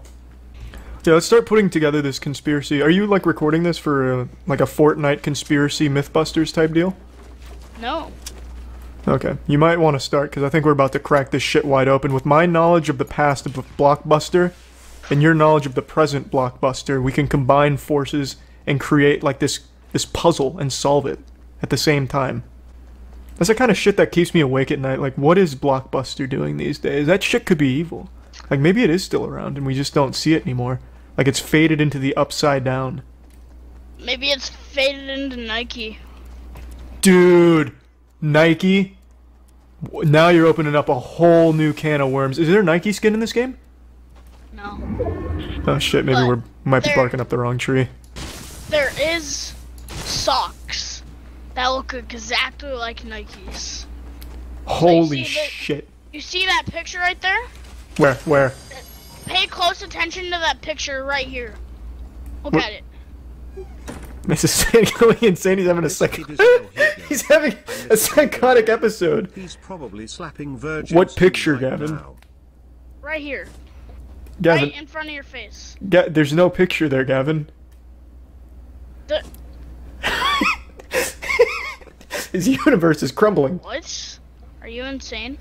No, Gavin, there's no picture here. I swear to God. What do you see on your screen, Gavin? What's the picture there? There's a painting. Of what? Like a Wild West place. What the fuck? Why can't I see it? It's like a farm, but it's not Wailing Woods, or it's not Anarchy Acres or Fatal Fields. Dude, what the fuck? There's nothing here for me, man. Dude, I think Blockbuster's hacked my goddamn eyes. Are you serious right now? I'm 100% fucking serious, Gavin. There is nothing there on my screen. Right now, you just look like a fucking lunatic talking about a painting that's not there. There's a painting there. Hold on. Wait, I'm getting some insider reports. I have to turn my graphics up. Right now. Hold on. Jesus Christ, Gavin! I've entered the fourth dimension. I see the painting. You do? Yeah, gee, why is it so fucking dark in this house? It all connects back to Blockbuster. Holy shit, Gavin, what if this is even bigger? What if... Do you know Toys R Us? Yeah. Dude, they just went fucking bankrupt. What if that was Blockbuster? Bruh. Did they actually go bankrupt? Yeah, no, dude, Toys R Us is kaput. That shit is in the ground 6 feet under. Pour one out for the homies. Dead.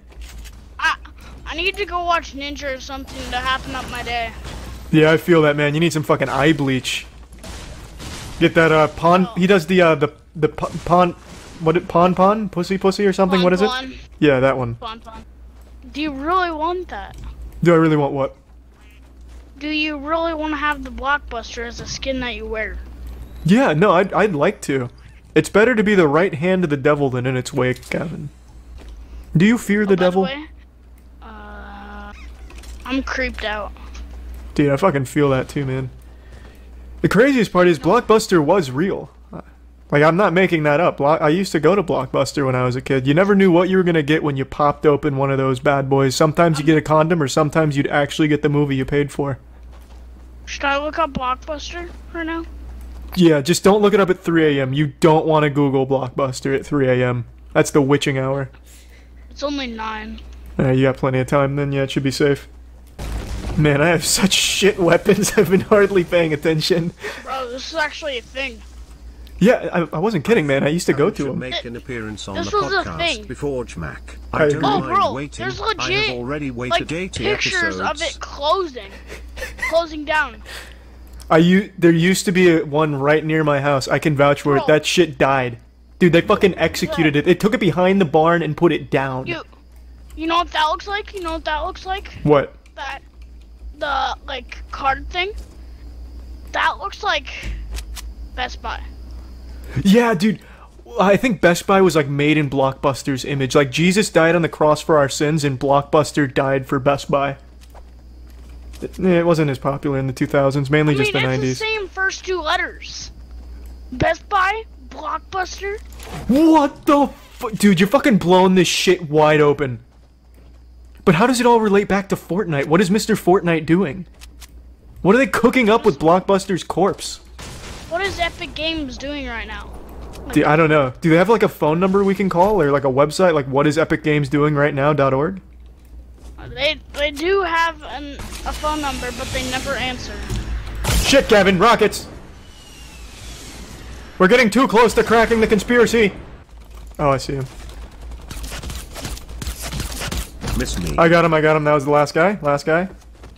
Dude, we fucking earned it. We're about to win this game, man, and then we're coming after Blockbuster next. You're getting shot at from 255? I'm legit scared. Are you scared? I'm fucking pissing my pants, man. These britches are soaked right now from the fear of Blockbuster. I'm aged. Direct south. I'm aged. I'm pushing up on him, cover me. Rush. Yeah, he's weak. I hit him with my snipe. I got him. If I hit that. Hit, he's down, one down. Let's push. Do you have a jump pad? Wait, I need to use these bandages. I'm aged. And Circuit City, I should have definitely brought up that old ghost. bro, if I hit this, I'm aged. I don't know what that means. What does I'm aged mean? One shot. Fuck this. Oh, we got him.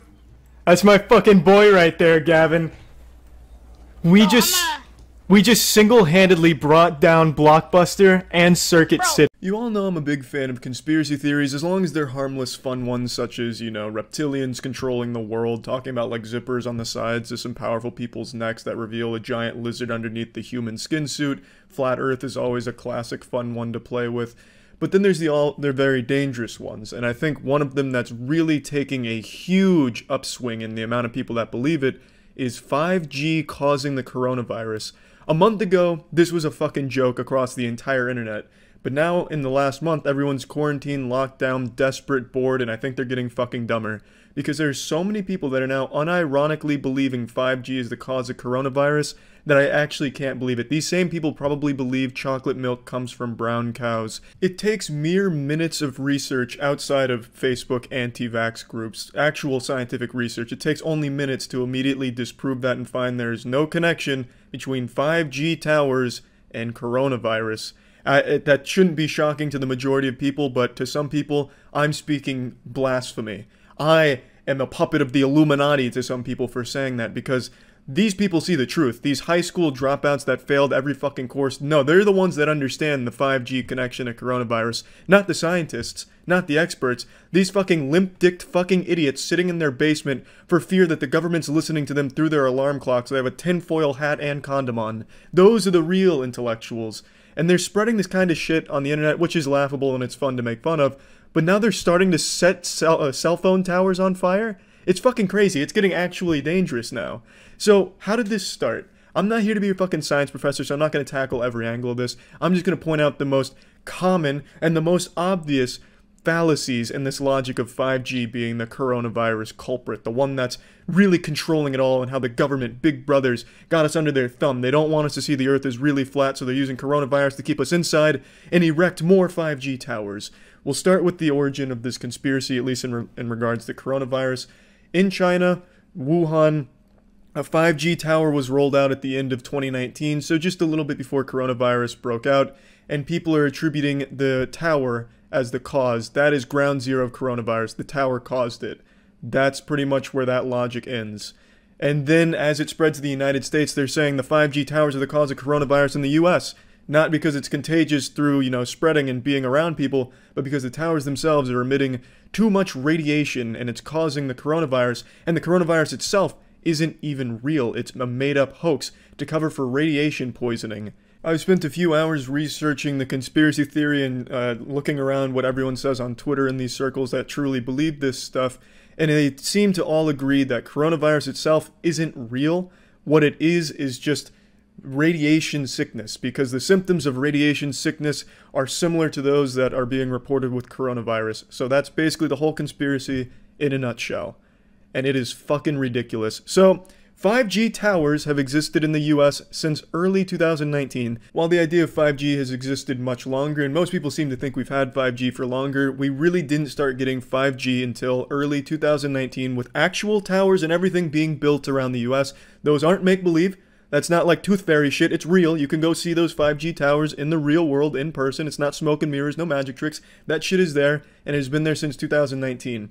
There were no cases of coronavirus in the US throughout all of 2019, and there were no cases of coronavirus in the US until the China incident where coronavirus started to explode, and then you know how the story goes from there. It spread throughout the entire world, but they seem to think that it's not actually spreading from human to human contact. It's being transmitted via the beams from the towers of 5G.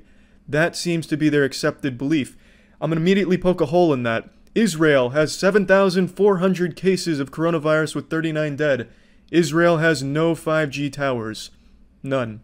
So how the fuck can that happen by this logic? Some enlightened Twitter users will be quick to point out that the radiation sickness was transferred. Someone who was infected by a tower in the US or some other part of the world traveled to Israel and started spreading it that way. Well, that's impossible via your radiation sickness hypothesis, because radiation sickness isn't contagious. You watched Chernobyl on HBO and you think you understand everything there is to know about radiation. Well, I'll tell you one thing Chernobyl got wrong. You are not some kind of walking fucking virus with radiation sickness. If someone you know has radiation sickness, they cannot transfer that onto you. If their entire fucking clothes, their entire wardrobe is covered in dense radiation and they try and suffocate you with that, maybe. But as a whole, radiation sickness itself is not contagious. So you'd have to immediately throw out the radiation sickness hypothesis because it wouldn't be able to spread. It'd have to be coronavirus, which does exist and is very, very contagious, which is why people are being ordered to stay inside. If it was radiation poisoning, radiation sickness, it wouldn't matter if you were around 1,000 people. No one is going to catch that from you. It's easy to poke 1,000 different holes into this 5G coronavirus conspiracy. You can turn this shit into a fucking pincushion because it is so weak. But so many people still believe it just because I think they want to. They want to believe it's something bigger, like some like grand conspiracy, just the man trying to keep them down or something. It's so silly. If you look into it yourself, it's going to be hard not to laugh at it because the leaps and these conclusions they draw are so nonsensical. It's ridiculous. I just picked two quick ones to point out because those are the two most obvious ones that they have really no answer for that I've seen. And I'm sure there's going to be some comments on the video that immediately disregard shit and still try and promote the idea that 5G coronavirus thing is real, which is just pathetic. But anyway, I know I don't need to poke holes in it because it's already so goddamn silly if you even look at it for a second. I don't like having to be your fucking science teacher here. I graduated from university with a human sciences degree, so I do understand a lot of this stuff. Granted, I'm not as brushed up on the whole field as I used to be, because, I mean, I barely fucking use that knowledge anymore. But I do get it, and I understand where this fear comes from. You're locked inside, you're desperate, you're looking for answers, and you have no idea what else to turn to. So Twitter has this giant fucking platform full of lunatics that seem to believe this and are promoting it as a real thing. And since you're constantly on Twitter with nothing else to do besides jerk off and read garbage Twitter posts, you see this and you start to accept it. I get it, and I'm not blaming those people. But it is a very dangerous thing to just blindly follow this shit with no science and not doing any research on it at all. Now, what I do find interesting is there is a community of real scientists that are apprehensive about 5G's implementation and the future of 5G and what health implications it could have down the line. The conspiracy side of things is using this to promote the idea that scientists are afraid of it and they think that the scientists believe that it caused coronavirus.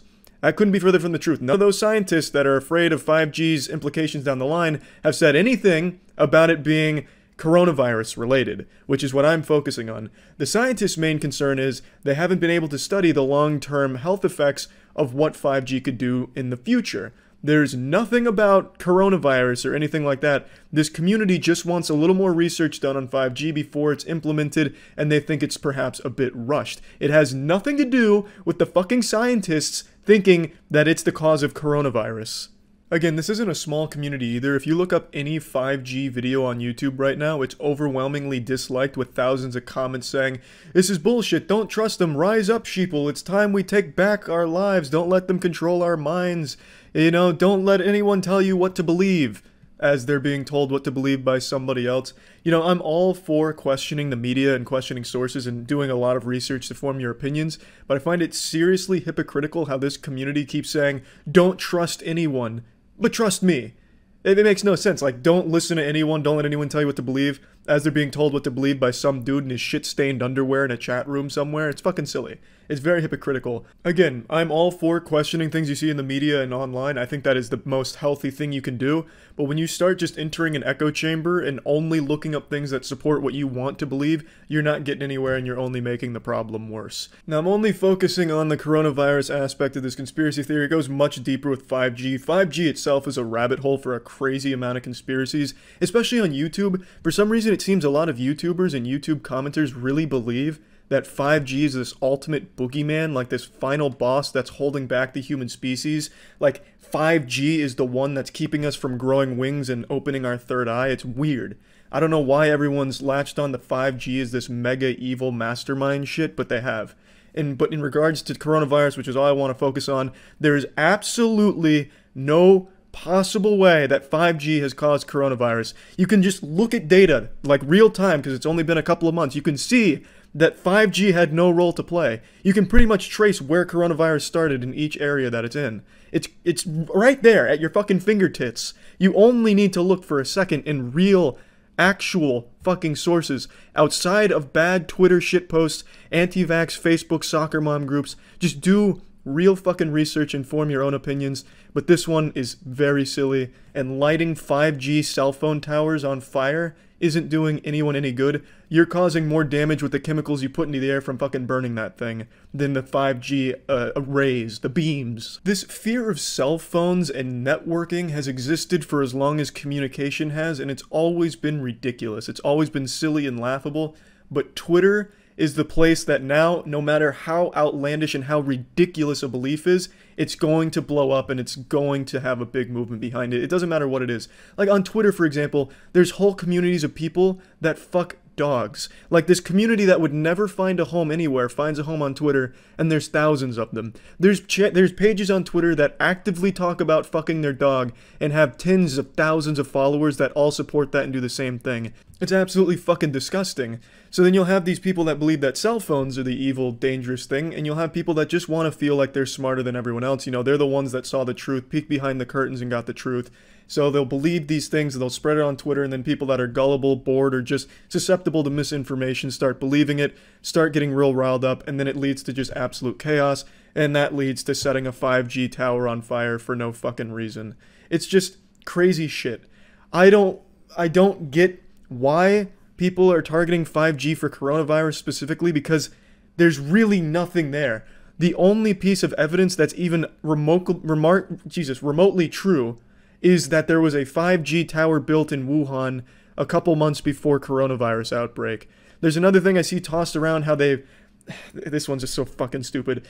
This community plotted out every major pandemic or every major flu and correlated it to mobile towers and networking, as if that has any correlation at all. So they have like the Spanish flu and then world's first prototype mobile network. Coincidence? No, I don't think so.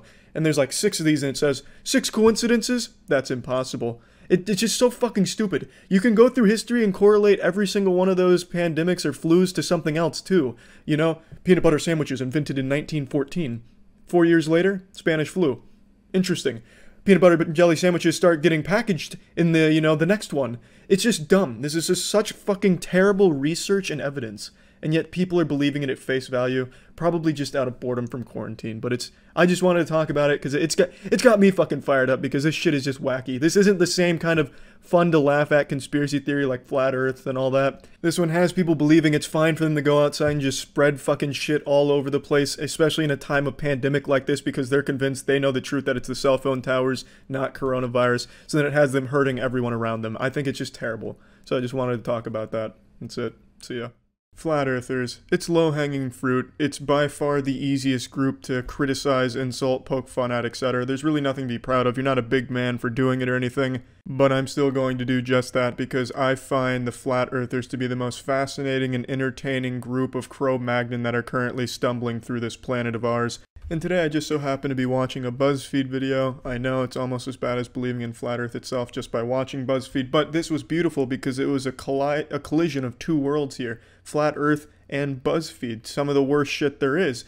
And it was great because they have a staff member who believes in Flat Earth and went about why he believes in it and such, and talks about the science behind it. I'm putting science in quotes because it's just kind of like I bang two rocks together and I believe it's flat. But anyway, Ned Flanders here from Buzzfeed is going to take us through the Flat Earth basics. Take it away, diddly do. The whole video screams satire, but the problem is they commit way too hard to the role, and it makes it very hard to discern whether or not it should be taken seriously.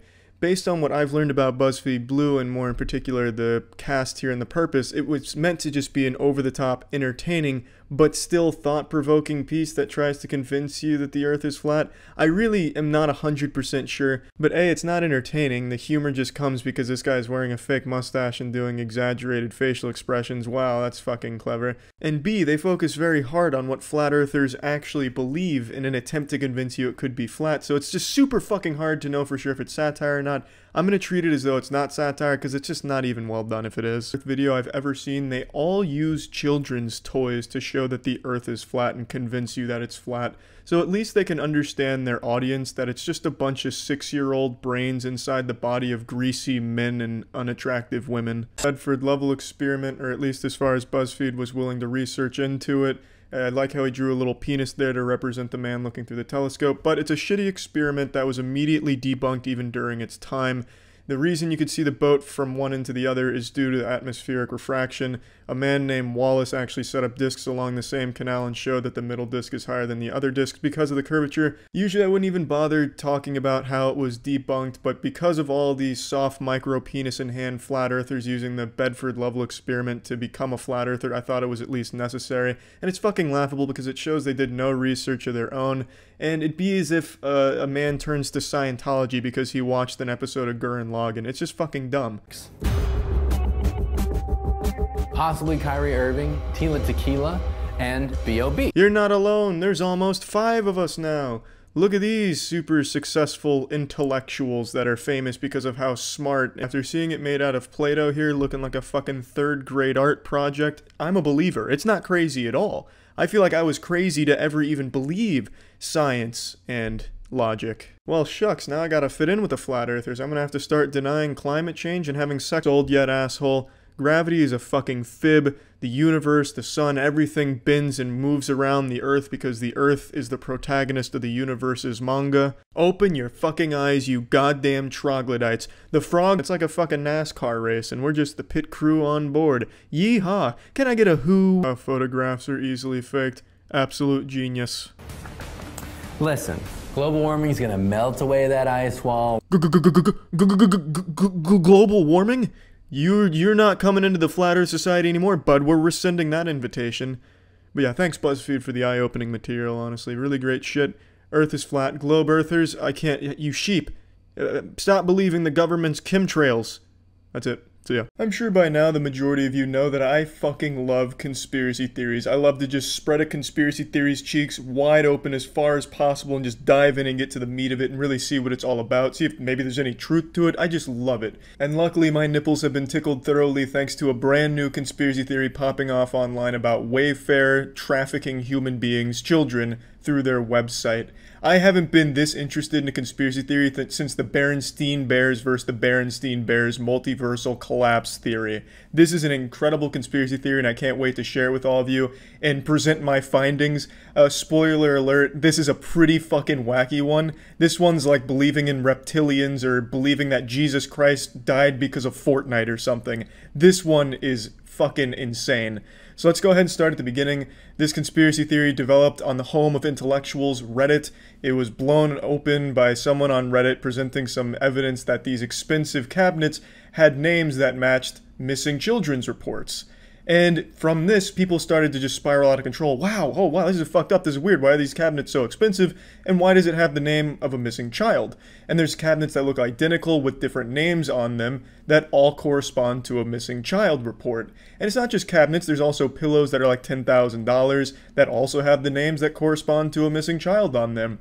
And the question arose, well, why are they so expensive? And when there's other products similar to it, why are they like $30 versus the $10,000 for this one pillow with this weird name on it? So people then started to connect the dots. They started to see the strings that hold the universe together and really piece together the truth. And they came to the conclusion that people must be sex trafficking children through Wayfair. obviously, as any rational conclusion would lead you to. And when I first heard it, I was like, yeah, it's kind of fucking weird, right? Like, why are these cabinets so expensive? And a pillow, I'm not paying $10,000 for a pillow unless it's coming with 15 strippers or something and a nice giant fucking birthday cake. I mean, why is it worth $10,000?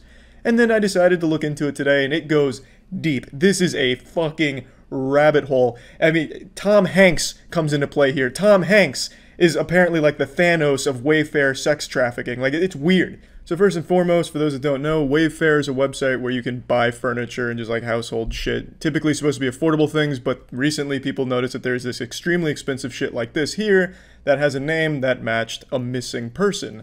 Or so they thought. It turns out the majority of the people that they've used in their examples in this conspiracy are children that have been found, and a lot of these kids, they themselves have come forward and said, hey, look, I'm not actually missing.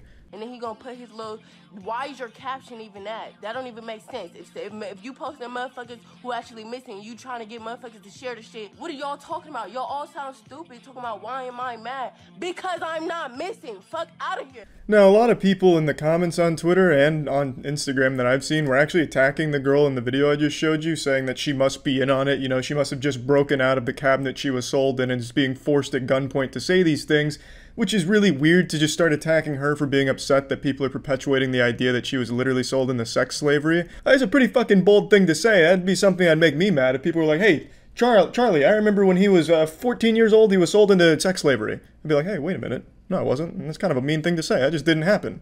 But people are so wrapped up in this conspiracy theory, they don't care that it was just outright disproven that this girl is not missing, nor she was sold in the cabinet. They just fall into this delusion and this crazy amount of denial where that doesn't matter. No. See, in fact, this actually proves our point, because she's clearly being held on a UFO that ordered this cabinet from Wayfair, and now they've mind-controlled her to say these things, so obviously it proves that we're right, and all kinds of crazy bullshit. It's like a shitty B-movie plot.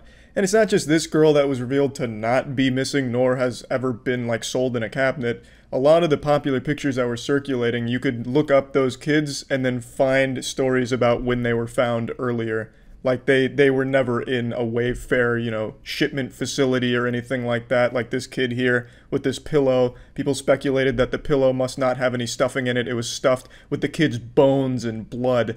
When it turns out, no, you know, this kid was found quite a while ago. And now, just because a lot of the kids were found and were never shipped through the evil laboratory of Wayfair or anything like that, it didn't stop the conspiracy theory. That didn't halt it in its tracks. People still believed it. And that's fine. You know, maybe there was isolated cases like, oh, we were wrong here. That doesn't mean the whole thing's wrong. Just because these were false doesn't mean it's all false. But it does, because, I mean, you can actually prove exactly why it's all wrong. We won't even go into Wayfair's official statement, we'll get to that in a second, but let's just use some common sense here. I believe the statistic is 1,250 missing kids are reported every day. 500,000 every year. Something like that, in that general ballpark. That's a lot of fucking names. That's a ton of fucking names. You could probably find some like Xbox Live gamertag level names in a sample size that big. Like fucking XX Shadow Slayer went missing a year ago. And you could find like an XX Shadow Slayer Wayfair pillow that's $9,000, I bet. It's a lot of names is what I'm saying. So it's not impossible that these companies chose a random name that happened to correspond to someone who went missing. And a lot of them are very common names. There's one that was circulating on Twitter that was Annabelle. Annabelle's a super fucking common name, and they just took that Annabelle listing of an expensive cabinet and matched it up with an Annabelle that was missing. You know, that's not a good connection. It's a very common name. That's clearly something that could happen on accident. But then there are those like really specific ones like I showed you with that boy and that pillow. But even that kid was found. He wasn't missing, and he wasn't ever stuffed inside of a pillow like some kind of crazy fucking Frankenstein experiment. He was just found. So it's not unfathomable that these random names they chose just coincided with kids that were missing at some point. But why were they so expensive? That's the biggest question. Why the fuck are these mediocre items so expensive? And I found the answer, or at least the answer the government, the man, wants us to see, I suppose, if you still want to subscribe to the conspiracy. A lot of resellers, what they'll do, when the item is out of stock, they jack the price up to an absurd level that they know nobody's going to try and buy, so that way they can keep it listed, as opposed to saying it's out of stock and taking it off listing. They jack the price up, they hold its spot until it's back in stock, and then they drop it back down. That's the tactic I saw a lot of people talking about that actually use Wayfair. That's what they were saying is commonly done there. I think that's a dumb practice, and Wayfair themselves have cracked down on it, it seems. Wayfair's statement says, you know, Obviously, it's all wrong, but we did take these down because the names and the pictures don't exactly match why they're as expensive as they are, and the practices or some shit like that. It wasn't a great statement that did nothing to help their case in it being false. It just made it even more confusing because they just took the shit down, which made a lot of people believe that Wayfair was admitting guilt and hiding something. But according to a lot of people that use Wayfair, it's not something uncommon where they jack this price up to a point where no one's going to buy it just so they can hold their listing. And that does make sense. It makes a lot more sense than fucking pedophiles using Wayfair to sex traffic children. Are there sex trafficking rings from like extremely wealthy, powerful people? Abso-fucking-lutely. Yeah, there's a ton of evidence to point to that. But I highly doubt they're operating through Wayfair. That's like saying these people are using, fucking Twitch to start trafficking children through an XQC chat. You know, it doesn't make any sense. Why would they be using something like that to do some shit like that? They'd be using the dark web or something. They wouldn't be going on fucking Wayfair just in the public's eye right under their nose like some kind of comical supervillain trying to fool everyone by doing everything in broad daylight. That just wouldn't happen. These are public listings. Someone could have accidentally ordered one of these expensive items. What's going to happen? They buy this cabinet and then all of a sudden they have a kid shipped to them. They open the box and then bang, a kid pops out and they're just fucking jump scared. Oh, whoa. Where's my cabinet? That's just not how it would happen. In fact, I actually tried to test this myself. I went on Wayfair with every intention of buying one of those $10,000 pillows that matched the name of a missing kid, and I was like, shit, this is going to be expensive as fuck. I'm either going to get a terrible pillow or I'm going to save a kid's life. It's worth it. But I couldn't place the order because the fucking item didn't exist, which made me more convinced that, yes, this is probably just a common practice where when the item isn't in stock and it's not there, they just jack the price up, hoping nobody places an order or tries to, and wait until it's back in stock to drop it back down, just so they don't lose listing. This is another thing I saw develop today, actually. A lot of people saying that the CEO of Wayfair has resigned. Well, the problem with that is it's not true. He hasn't resigned. There's no reports of him resigning. Unless this Twitter account right here is like working with the, NSA or some shit, the CIA, and he's got some insider information, then I don't know what to tell you. But according to every possible fucking source, the guy has not resigned. He is still the CEO of Wayfair. So this is just an outright lie. Now we get to the main course. Everything I just told you about this conspiracy and all that shit, just an appetizer. Now it's time for the entree. And trust me, it's not raw. This is coming out well done. Tom Hanks, the puppet master. Beloved actor? No. Demon. Fiend. Tom Hanks has been roped into all of this because of one old Instagram post. This right here. It's a picture of a glove next to some chalk that says SRC USA or something similar. That's what it looks like. And this post right here is a very suspicious one. Now, admittedly, this is a weird fucking Instagram post. I don't know why Tom Hanks would just take a picture of a glove on the ground next to some fucking street chalk or anything like that. But it's correlation to everything going on here. People, Reddit detectives and Twitter experts, the analysts, they were able to crack the code. They realized if you type in a lot of the item numbers onto a Russian search engine called Yandex, it brought up pictures of children.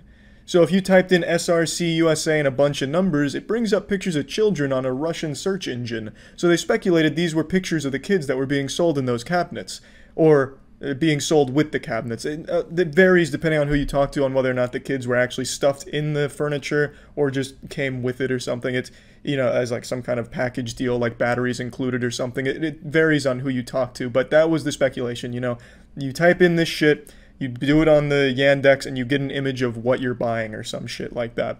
And Tom Hanks has this really weird picture that does have something that looks like it says SRC USA. Except in this case, it goes so far above Tom Hanks, it's laughable. This is bigger than Tom Hanks. This goes all the way to the top. This incriminates the construction and utility workers. You see, SRC USA is construction utility code for Underground Service Alert. It's to let other workers know that, hey, at this location, with these, the white brackets and chalk there you can see, there is something that runs underneath the pavement, whether it be a power line, cable, water, it doesn't matter. There's something running underneath there, so just be aware. You can find this shit marked on streets all over the place. It's not something unique to Tom Hanks. I don't think he went out there with sidewalk chalk and wrote SRC USA to brag and then threw a glove on the ground. It's a stupid fucking picture. It's a weird, like, creepy little picture. The caption was like, give me a high five or something. I don't know. It's a weird picture. You're not going to argue that. But that right there is just an extremely common thing that you can see probably outside of your own house right now if you want to experiment. It's nothing unusual because it's actual just construction utility code. And that pretty much sums up Tom Hanks' involvement because of that one Instagram post. I don't think it goes any deeper than that I could find. But just because that's wrong doesn't mean the whole thing's wrong. I mean, Tom Hanks could still be this evil mastermind behind all of it. I don't know, he could pull in the strings. Maybe he has equity in Wayfair. Couldn't tell you. But in this case, I don't think Wayfair is selling human beings through their website. I don't think that's what's going on here. But again, just because everything about this conspiracy theory is wrong doesn't mean the conspiracy theory is wrong, you know? It's 2020, baby. We believe anything, whether or not it's factually true or not. Who gives a fuck? And that's about it. See ya. Arthur is a television program many of us are familiar with. On the surface, it seems like a wholesome TV show that teaches kids important values and also is an entertaining show for younger audiences. But what if I told you there was something far more sinister afoot with this television show? Would you believe me? Or would you get mad at me and punch me like Arthur punched DW in episode 1 of season 4? There's no better example for the evil nature hiding behind the mask of innocence Arthur wears than episode 15 of season 3, overall episode number 65 of the Arthur television series, aired in 1998. This episode is filled to the brim with terrifying visuals and is honestly just downright fucking depraved. Now it's time to go over the scariest moments of Arthur, episode number 65. The episode is called Arthur and DW Clean Up. Now to an ordinary Cro-Magnon, a layman, a non-high IQ Rick and Morty viewer, the title Clean Up would imply they clean up their room, which is what the episode attempts to portray. Arthur and DW go through the struggle of cleaning up their room, a hassle all of us are familiar with. We have to put our toys in the toy box, and we slide our booby titty magazines and cum rags under the bed to hide them from our parents. But the title here, Arthur and DW Clean Up, is quite interesting. Clean up. It has multiple interpretations. Perhaps Arthur and DW cleaning up their act. Maybe they've done something wrong. They're up to no good. Maybe even cleaning up blood. Cleaning up a murder. Trying to keep it under wraps so it remains a cold case. Food for thought. The episode begins with Arthur going over blueprints to his dream bedroom. We're taken inside the mind of a psychopath to see it firsthand for ourselves. It looks like the fucking Citadel from Mass Effect. He then takes us on a bit of a tour showing off the rooms MTV Cribs style. All very simple enough. I'm disappointed to say there wasn't a single masturbatorium on display. And until he gets to this room, nothing would seem out of the ordinary. But he opens this door and calls it his wobbly room. Does this look like a wobbly room to you? I think the idea was this is all made out of jello, so he would go in there and wobble around. But this is very clearly not just jello. Each thing in here represents a different organ in the human body. And it seems Arthur has taken each one out of a different victim and put them on display here. This isn't a wobbly room. This is a fucking trophy room. This is as much a wobbly room as a single Magic Treehouse book laying in a large Amazon warehouse would be a library. This is disgusting. Arthur is a lunatic. The episode progresses. Arthur makes little progress cleaning his room. The next morning, something disturbing unfolds in the kitchen of the Arthur residence. I'm drowning! Help me! DW is showing clear signs of violent tendencies, perhaps even intermittent explosive disorder. There's something very strange with this young lady. There's a clear lack of remorse while drowning this poor action figure. In fact, there's even a smile upon her face and a mocking, "Oh, I'm drowning." Could this perhaps be DW's preferred method of killing her victims? Drowning? Could she be some type of serial killer in this universe? Perhaps the slippery splish splash slasher? Who knows? Out of nowhere, in an unsettling scene, Arthur's transmuted into this abomination. Something straight out of Lovecraft's mind. And it's not just Arthur. Buster, too, suffers the same cruel fate. This is body horror the likes of which cartoons have never seen before. In fact, even adults would be caught off guard and squeamish upon seeing something this horrifying. This type of body horror puts the Hellraiser series to shame. And they hid it within this cartoon. In fact, they didn't even hide it. It's hiding in plain sight. But what could have done this to them? Well, there's a subtle hint on the way to Arthur's room. Look at this poster. That means radiation. Now, perhaps what this means is, and this is just speculation based on scientific evidence, the entire city here was demolished in a nuclear detonation.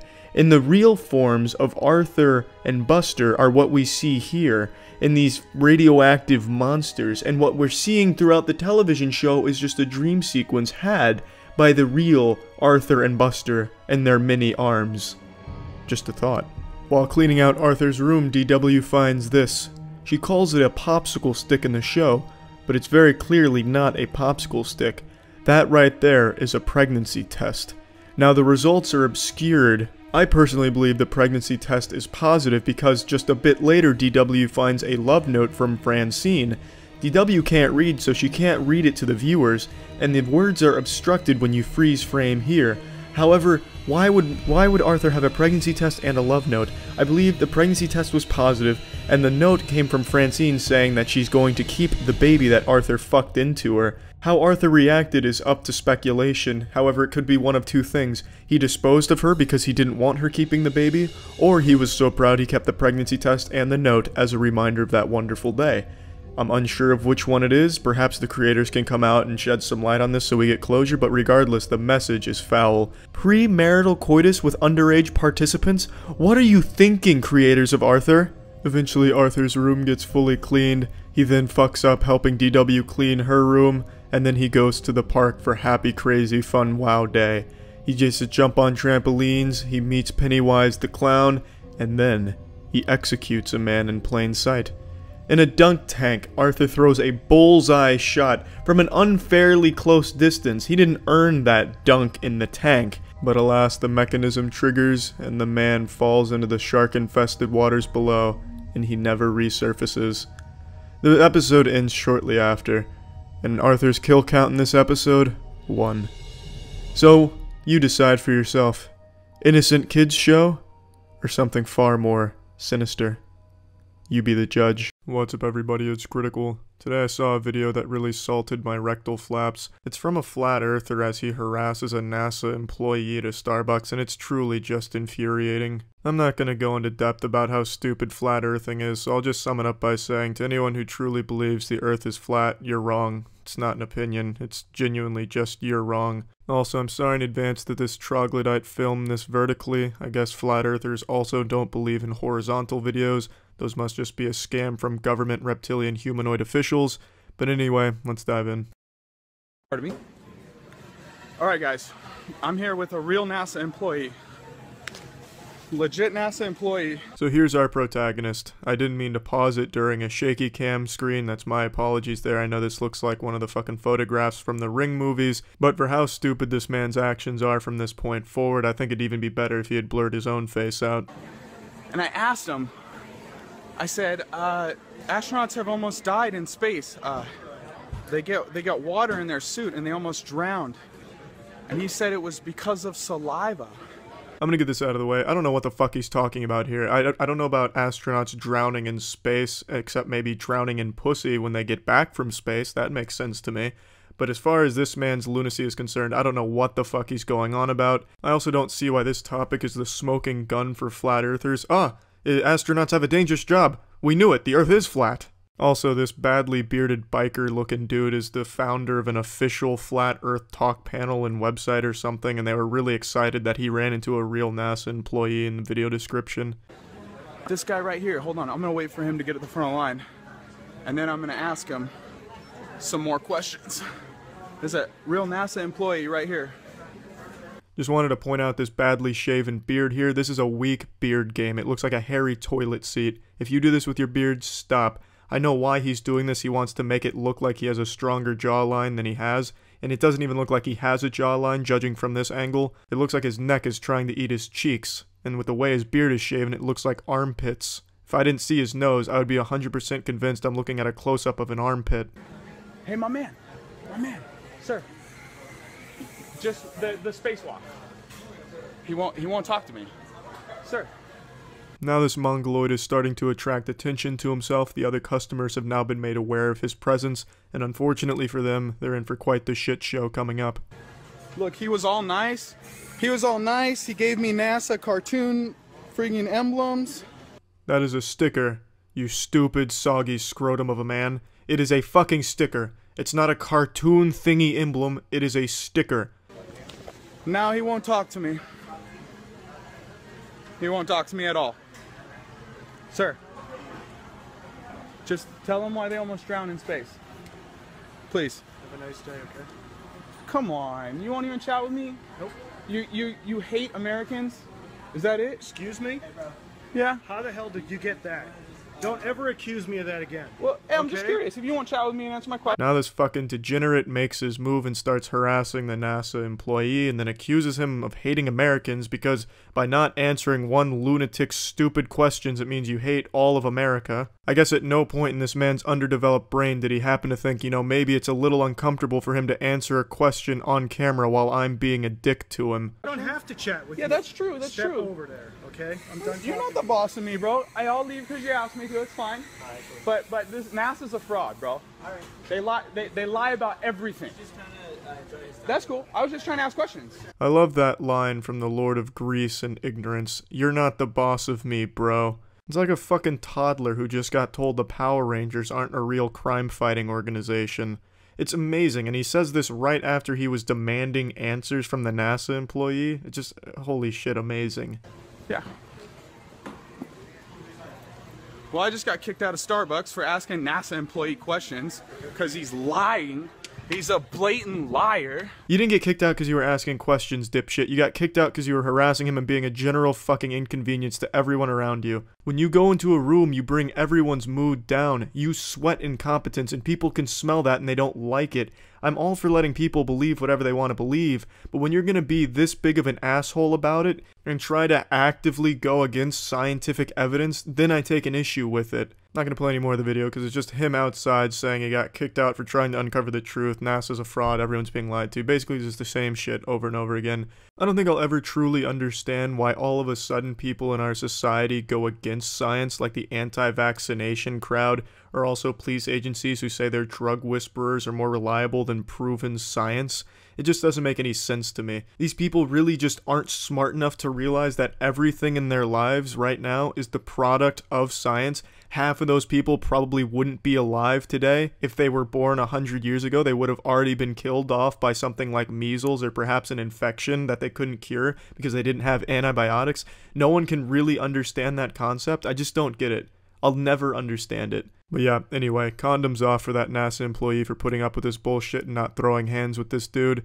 And yeah, that's it. See ya.